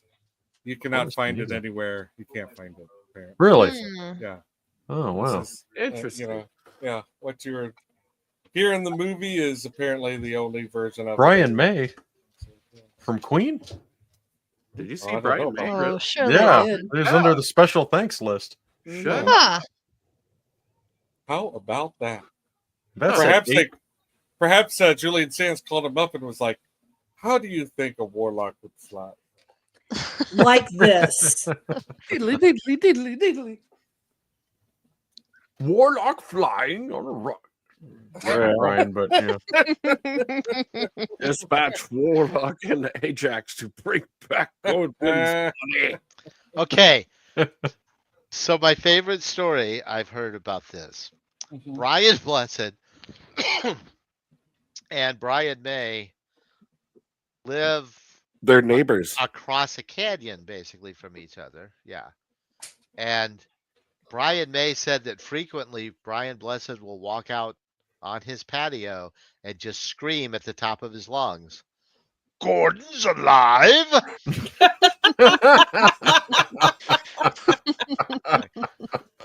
I would love to wake up to that. Oh man, Me too. It'd be the best. Dude, sign me up. Wow. My neighbors never do anything that cool. Yeah. No. Ours just seem to never run out of things to chainsaw. I don't know how many trees that could be left in California, but oh, with you know, my neighbors, it tends to be the grass. How do they have any grass left? Yeah, must be mowed daily, it would seem.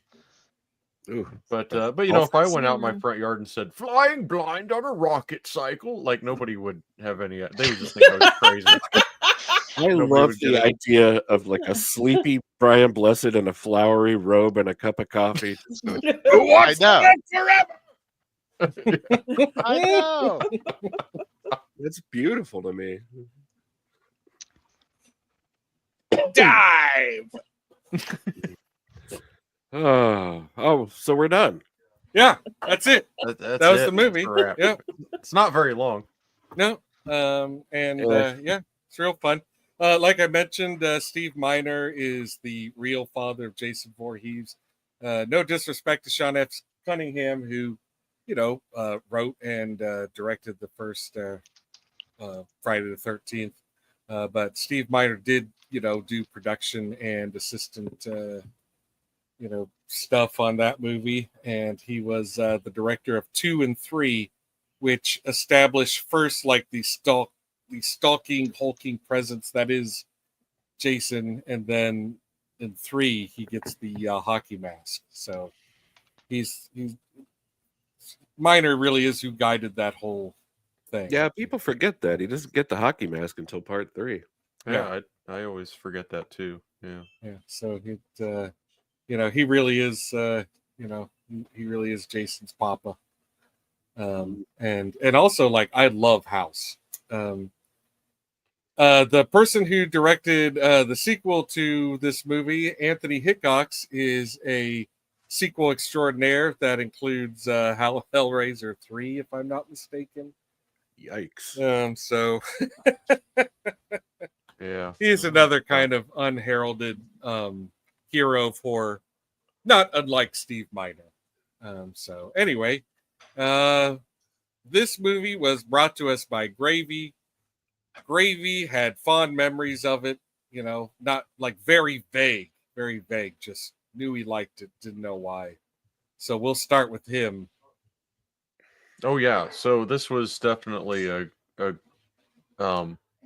great example of why we do this show. It's like, man, the only thing I remember about this movie was I remember we watched it and we liked it. Other than that, very little. I give it a thumbs up. I really had a great time watching it. Julian Sands is terrific and super fun, and I watched it with the Wizard, and like the Wizard said, like, this guy, no fucks given. Like, he's just walking around like tearing shit up, and it's great, super fun. The movie's tongue in cheek, doesn't take itself too seriously, just seriously enough. In fact, I could have done with a little bit more of Julian Sands just totally like killing mayhem, killing people, stuff like that. A little bit more of that would have been nice. Yeah, more innocent bloodshed, perhaps. Sure. I mean, it's great. But yeah, not a lot of movies kill kids though. So no, that's always refreshing. And that scene's messed up. Not enough of them. Really good. Yeah. I mean, I got some he can have. What he does to the kid is pretty fucked up. Yeah, it's messed up, and he renders his fat so he can fly. That's delightfully twisted. But I really liked it, and Richard E. Taylor, I pretty much enjoy in any film he's in, and he's all like those two guys. Richard E. Grant. Sorry, no, that's okay. Yeah, he's great in every movie he's in. The two of them together have a great dynamic, and yeah, I mean, it's got its flaws, but all in all, big thumbs up. Had a ball. It was really funny. Yeah, with Noel and I got him this gig. That's what. Really? Yeah. Oh wow.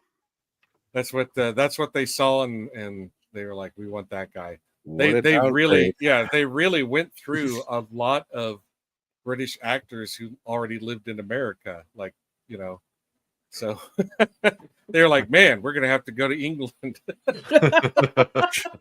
find it. We're gonna have to go back to the source material. Find one of these British guys we like. Okay, well, let's move right on over to Bride of Pumpkinhead, who had never seen this movie. Yes, correct. Until now, I'll give it a thumbs up. I had a pretty good time watching it with Jethro Bot. There were some laggy moments. We've mentioned some of the problems with it, but I think overall a good time. I think if you watched this movie and loved it as a kid, should be clear to revisit as an adult. I think it'll still be enjoyable. There's still enough like weirdness and good moments to balance out the eye-rolling stuff. My opinion. So yeah, thumbs up from me. Sweet, awesome. Well, we got 2 thumbs up. Let's move right over to Babs. Babs, how are you feeling about this one? Oof. I can easily see this movie being on B-sides if it ever becomes public domain Right. because it was. Shut your whore mouth. I do. I really do. Because I think this is a pretty rippable movie. I think, as we've pointed out tonight. But I think that if, like I said, there were parts of it that seemed familiar to me, but on the whole, I don't really remember watching it. So I think that if you were a kid and you liked it, you'll be able to go back as an adult and still feel like the 12-year-old that watched it. You know? Yeah. Is it for me? Probably not. But I would say if you liked it as a kid, you're probably still gonna like it. Boy, do I have an issue with Laurie Singer. I really, really have a problem with her in this movie. Whoa. She is so. She's terrible. She's so terrible. It's not just the fact that her wigs are bad. Her everything is bad. And the fact that I find out she refused makeup, well, now I kind of hate her. Right. Yeah. So I mean, now I really dislike her. Now I really, in the immortal words of Val Kilmer, now I really hate her. So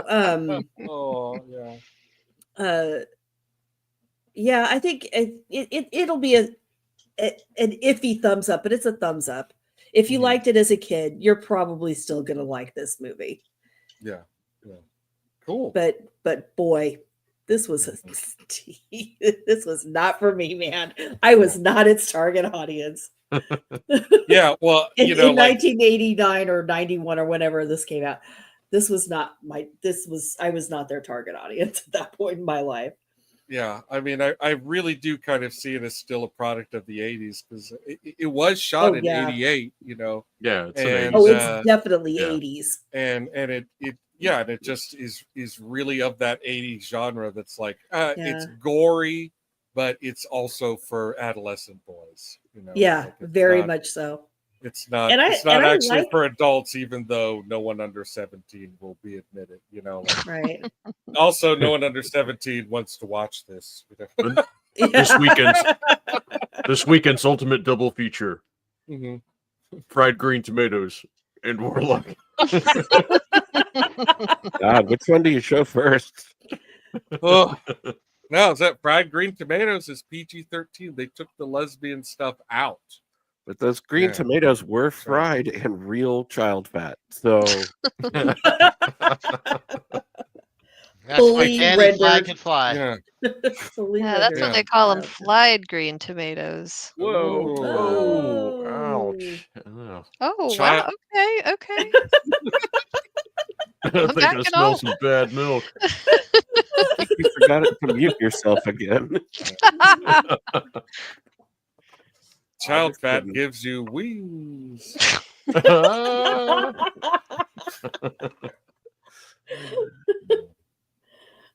Could have worked that into Fight Club. Okay, Adam, how are we doing? What'd you think? Having missed out on this kind of brief sleeper hit phenomenon. I'm basically going to echo what Bab said. This movie was not made for me. Had not seen it before. I didn't hate it. I just didn't enjoy it. I think the word I kept repeating when we were watching it was it's harmless. Like it's fine. You said this is ass. Oh, well, I also left the room for a while. Yeah.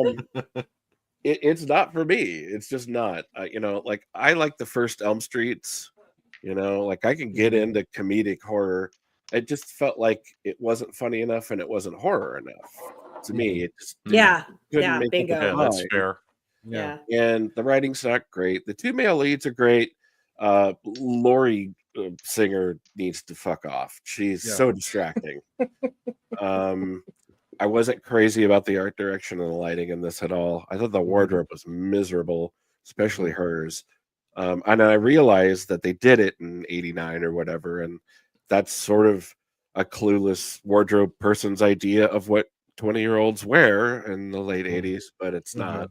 Yeah. It looked like she was, Everything she was taking out of her closet looked like she stole it off the set of Desperately Seeking Susan. Or Fraggle Rock. God, it was just bad. Yeah. She wore that leotard the whole time, and that's how the warlock could find them. You could smell her leotard. You can hear her swishing when her thighs come together. But if I'm going to follow the criteria, the established criteria of the show, I will say, if you like this movie when you were younger, you will probably enjoy watching it again. I had not, and I really didn't. I was just very distracted while this was playing. But according to the official rules, I will give it a thumbs up because I think it's pretty harmless. Yeah. And I agree. I don't think there's anything that's really going to disappoint you too much. No, you won't be mad.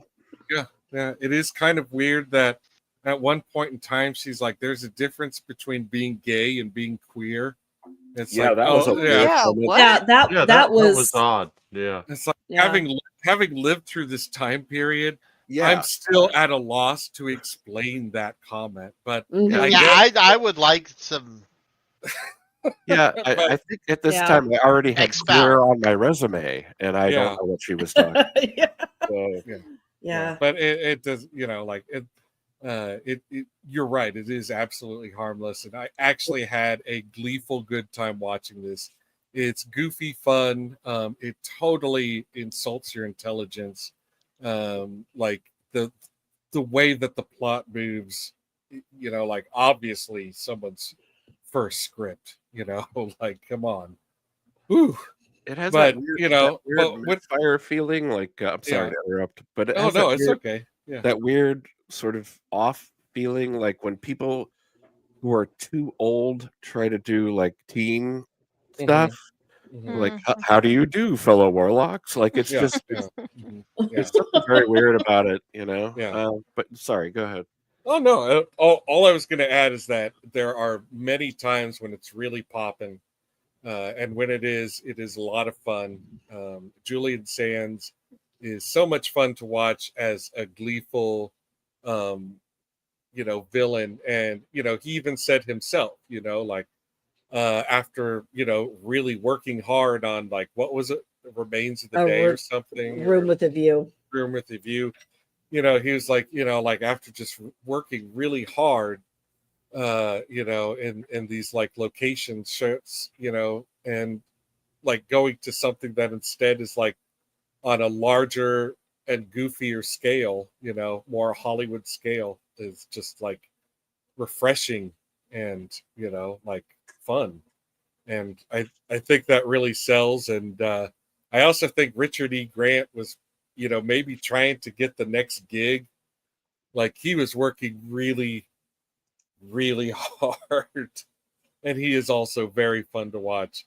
And Laurie Singer is terrible, and her character is written terribly, and she rises to the occasion because I cannot fucking stand her she's from awful. Start to finish. So that's unfortunate. So if you had unless you had a crush on Miss Singer, and you don't want that tarnished, and frankly, I have no fucking idea what movie you watch in order to protect whatever it is. I don't know. Footloose. That's it. That's the only thing. Footloose. All right. Yeah. So watch Footloose. I mean, nobody's watching Footloose anymore either. No. Yeah. Watch Tank Girl. Yeah. So anyway, yeah. Yeah. No, nothing. Were you gonna stick up for her over there? No. I want to know. No, I was just gonna say, like, Footloose won't be on my totaled recall list. I don't remember liking Footloose when I saw it as a kid. I'm gonna veto that right now. Yeah, it's pretty. I'm sure nobody it's pretty wants silly. Footloose. Nobody wants Footloose. Gotta be pretty silly. Okay. Gosh, guys, jeez, it's not a bad movie. It's not a bad movie. It really not isn't. A good movie. I've never seen it. Oh my gosh! Well, maybe it was just I am that 80s girl. It's a fine movie. Footloose is fun for what it was at the context. time. Yeah, in context, it's a fun movie. It's not something that I'm going to go, you know what? let's watch Footloose. Doesn't that sound like a great Gather the time? kids, call the Yeah. neighbors. Yeah, Yeah. we're gonna watch. We're gonna sit down and watch Footloose from end to end. Yeah, And then we're gonna recreate the choreography. It's gonna be so great. No, nobody's doing that. Those were the slumber parties I was at. So yeah, same. Wizard, if you want to watch it, I'll watch it with you. And that was fine back then. That's what we're saying. I have avoided it semi on purpose. Oh, okay. And I'm okay with that. All right. I don't. All right, Wizard. I'm giving and it. I did have a huge crush on Julian Sands. Oh yeah. I did. Was he good in Footloose? He was not in Footloose. He should have been in Footloose. No, we're talking about Laurie Singer's only memorable role, but like a 10-year-old Julian Sands teaching a town to dance. I'm down for that. It's called Billy Elliot. Okay. Oh boy. But he's doing it as the Warlock. No, he's doing it. He's doing it in like a completely white, like Tom Wolfe suit and hat. You know, like he's saying, I'll get this town to dance for me or not. I'm not Tom sure what Wolfe this movie's teaches about. a town to dance. Oh man, now we're cooking with gas.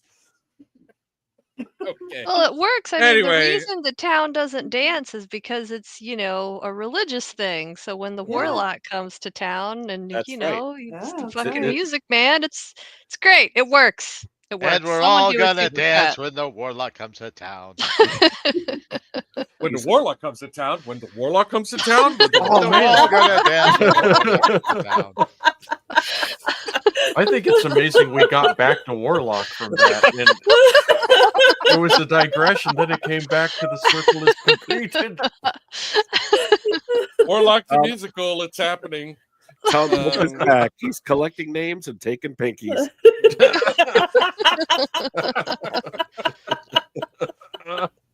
This would be a fantastic musical. Yeah. Hide your kids. No, really, hide your kids. Yeah. Because the Warlock's gonna fly. The Warlock. The Warlock. Can a Warlock fly? Yes, a Warlock can fly. Can a Warlock fly? Don't ask. Oh my god. Wizard, get us out of here. Okay. So yes, I can, but I'll need your son.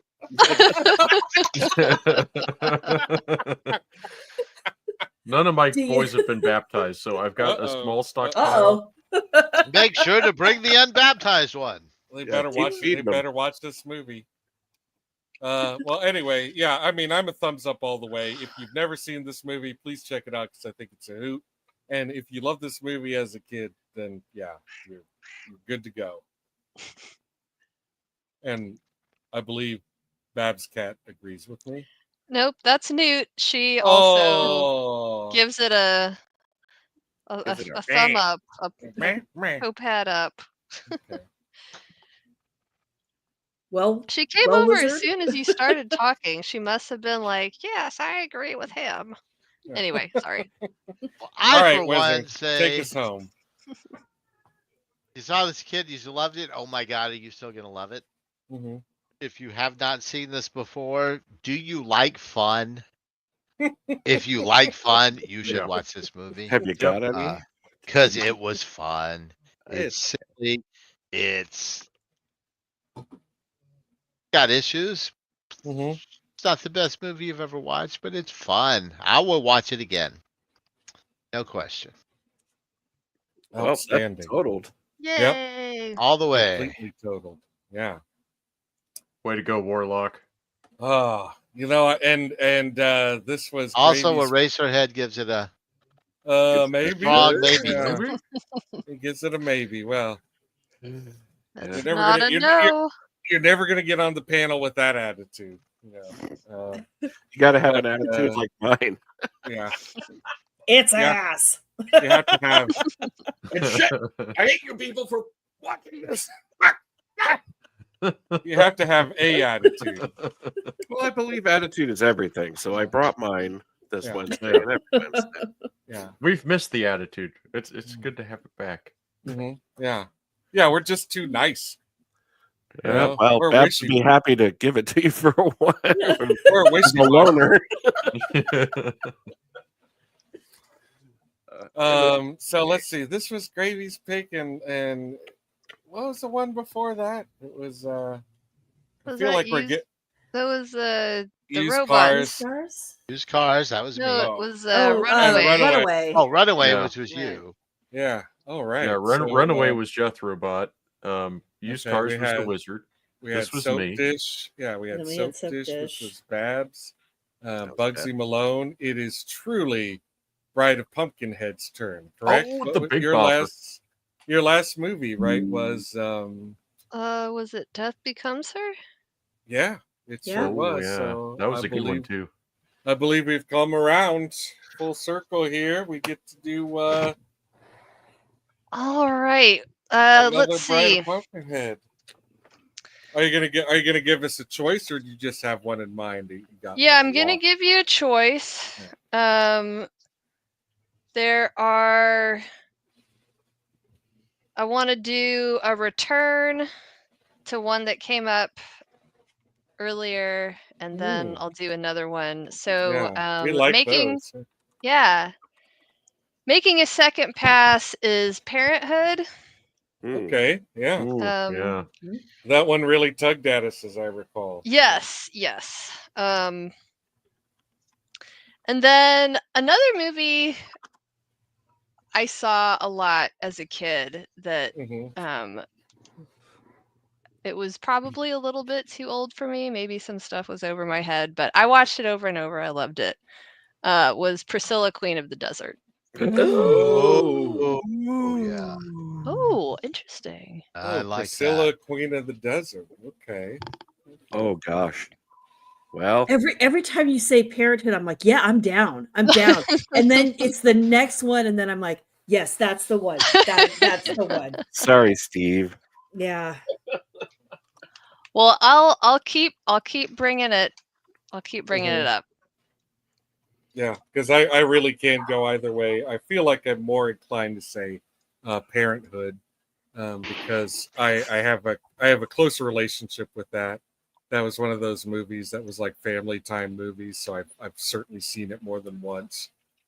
Priscilla, Queen of the Desert was not a family time movie. In fact, I don't think I have seen it at all, if I'm not mistaken. Oh, you need a new family. I think I missed it. I think I missed it altogether. Well, we watched Fried Green Tomatoes because they took the gay stuff out. Okay. That's what we saw. I am torn. We saw that and Parenthood, and as you recall, one man, one woman, Parenthood.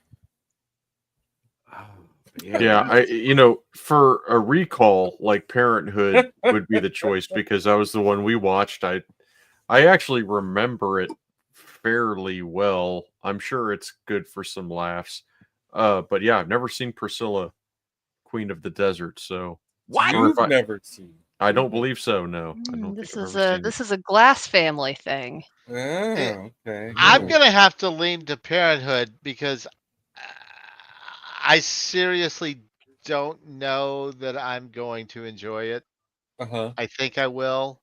I don't know. It's not my thing. So it lends itself. Priscilla, there's no question. I know this movie. I love this movie. Okay. So yeah, I'm gonna go Parenthood. Yeah, I'm Parenthood as well.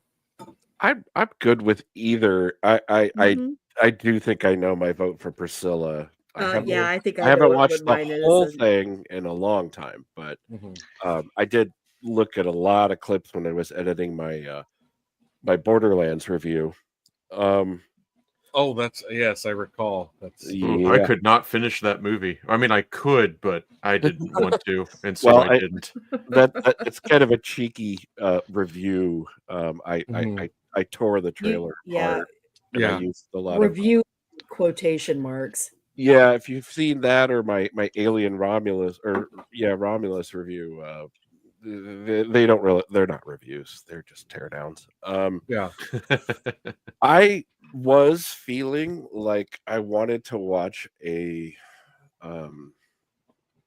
bigger, slicker movie So I will go ahead and second Parenthood. Yeah, I very little memory of that movie. I am fine with either. I will say, I do think I know what my vote would be for Priscilla, pretty much, because I do love that movie. Even though I don't think I've seen it in probably at least 10, 15 years. Close to 20 for me. Probably, probably same. close for 20. Because, it would be, because I think the last time I saw it, Alex was still in diapers. So it's been a while. Wow. I know it's been within the last 10 years for me. But now I'm in diapers, so it's kind of full circle. Priscilla has returned. She needs her. But someone I also know that I liked Parenthood. There's some uncomfortable moments in Parenthood for me. Okay. So I will go with Parenthood. I'll see what happens. Yeah, let's find out, because this is a movie I liked when I was a kid. I know that I haven't revisited it, but it was one that I know I watched more than once and enjoyed, and it has an incredible cast. Oh my gosh. It is. Yes. Yeah. I am excited to see the cast. I'm excited to see Steve Martin in, what was really like his glory days in the box office. Is this our second or third Steve Martin movie? This is two. This is our second one. Okay. Yeah. So, and just like all of me, not sure how I'm going to feel about this one. Like it's a total mystery going in. That's why. That's why I voted for it, because I'm not sure at all. Not sure at all. And honestly, the same thing would be true for me for The Lonely Guy or The Man with Two Brains. I really do not remember either of those films well enough to have an opinion of them at all. I won't spoil it for you then. Okay. So it's Parenthood then. Parenthood it is. All right. All right. Well, that's exciting. That'll be in a couple weeks, and we're looking forward to that. And boy, Pumpkinhead and I are about to have a very exciting next few days, because we're seeing Shannon and the Clams tomorrow night. We're seeing Amel and the Sniffers Saturday night. Are you guys still in that honeymoon phase?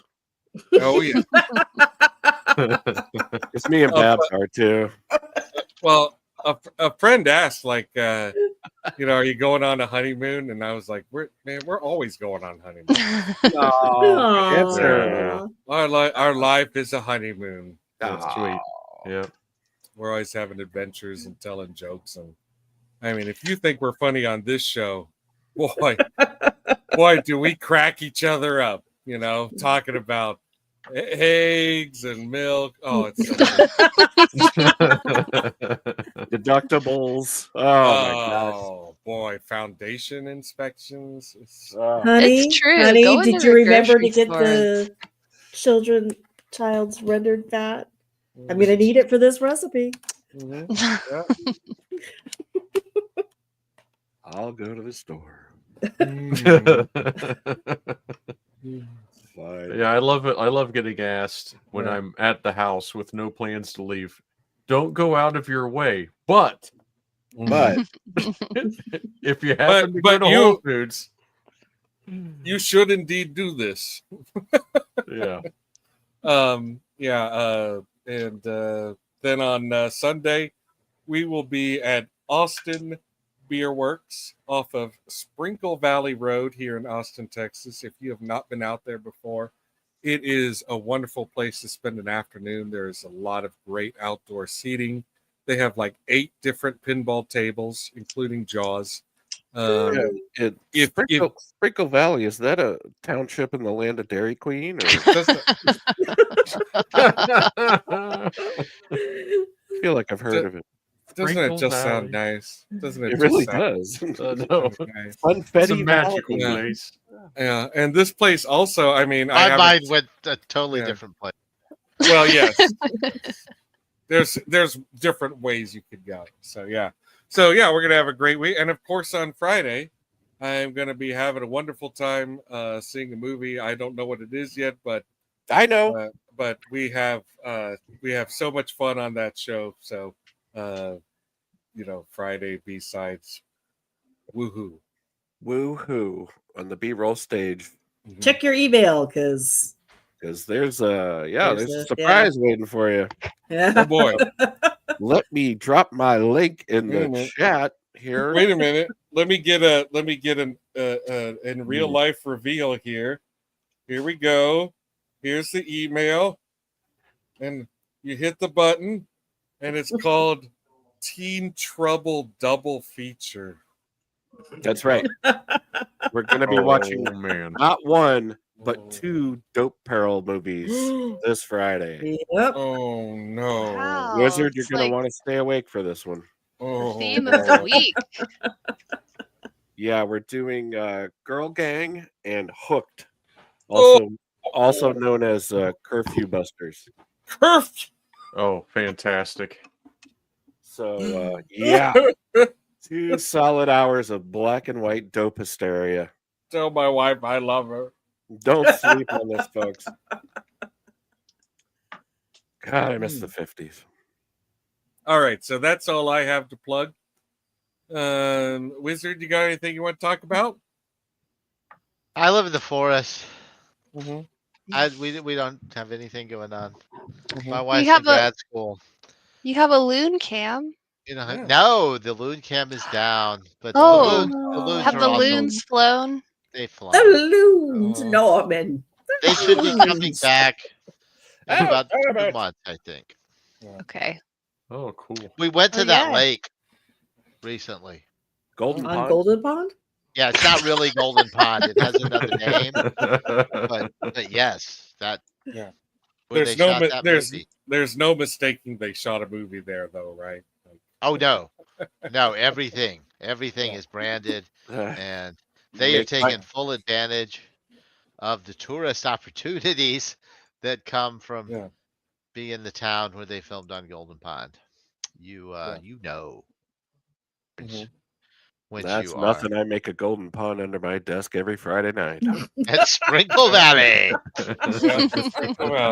Sprinkle Valley. I'm gonna get a koozie with that.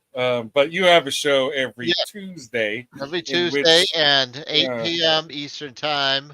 This Tuesday, we are going to be discussing my first ever watch of Fridays, which is probably, in my mind, the second most iconic weed movie that I have for some reason never seen.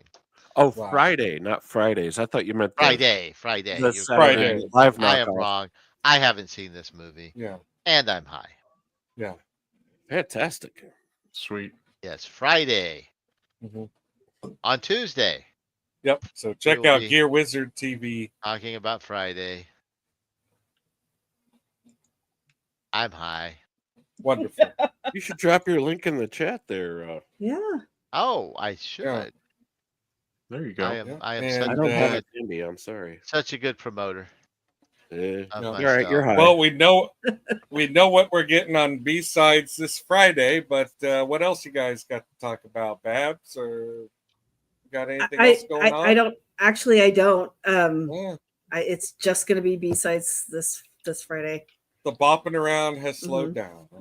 We overextended ourselves a little last month, and I think that might be partially why I got sick. But do you mind if I drop something in the chat though? No, not at all. Oh, for Jacob? Yeah. So Jacob Ironside, unfortunately, is being evicted. Not for any other reason except for his landlord wants to give the house that they've been renting to his son. And also, if you don't know, Jacob is in a wheelchair. He has muscular dystrophy. He actually has a pretty rare form of muscular dystrophy. And he has a GoFundMe set up to help them cover relocation costs. So if you don't mind, I will drop that in the chat. He is a really nice guy. I've done his show a few times. Very sweet man, and he's a very sweet man. So if you can, please donate. And it's a legitimate GoFundMe. It is a legitimate GoFundMe. This is for Jacob. If you can drop his channel in the chat too, I'm sure he'd love to have more subs. Jacob's a really nice guy. We've been going through the X-Files season 1 with him the past few months. He does a number of movies, and he works with Roman of the Empire quite often. And Babs just did a couple shows with them. I did 2 shows, one for The Secret Garden and one for one of my favorite books of all time, which is The Grapes of Wrath. And so he is he is a really genuinely nice guy, and really does need help. So if anybody can, he lives with his elderly parents, and he's disabled, and he's a very sweet, charming man. I've never heard a negative word out of his mouth. Never. If you can't afford to donate, think about donating. If you cannot, subscribe to his channel, leave a little interaction, watch video, and spread the word. Well, thank you very much for sharing that. Thank you. And we can hear your boys. Baby. Is that Burb? Seriously? Is that Burb? Wow.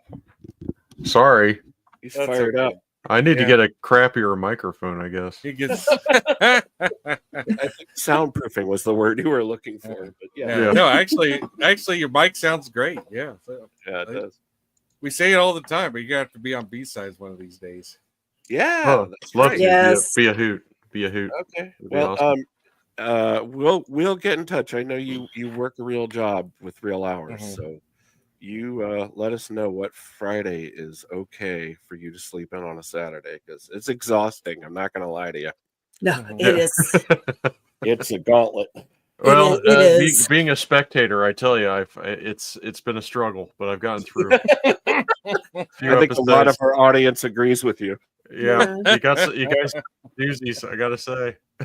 Yeah. Oh yeah, we'd love to have you on, Gravy. Yeah, that'd be absolutely. a blast. Yeah, we actually have been taking sort of a deliberate break from having guests, not just because I was sick for a while, but we're kind of trying to tighten up the show a little bit, slowly but surely. 6 people's a lot to wrangle. Yeah. Especially when we're all feeling pretty good.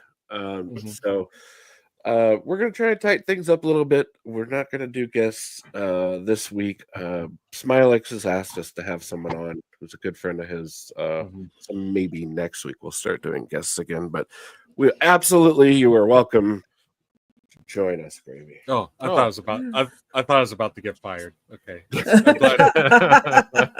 I'm glad that conversation went a different way. Okay, cool. I'd have to pay you to be able to fire you. It's not happening. It's very exciting. Very exciting. All right. Well, thanks again to everyone in the chat. Thank you, Eraser, for joining us. Thank you, Burb. Thank you, Common. Thank you, Horatio. It's so good to hear from you guys. 3 cheers for Horatio. Yes. And, we really enjoy you guys coming in and hanging out. And please join us in a couple weeks as we find out what the dealio is with Parenthood. So, hooray! Hooray! And good night. Good night. Bye. Where did I put it? I got the. There we go. You're fired.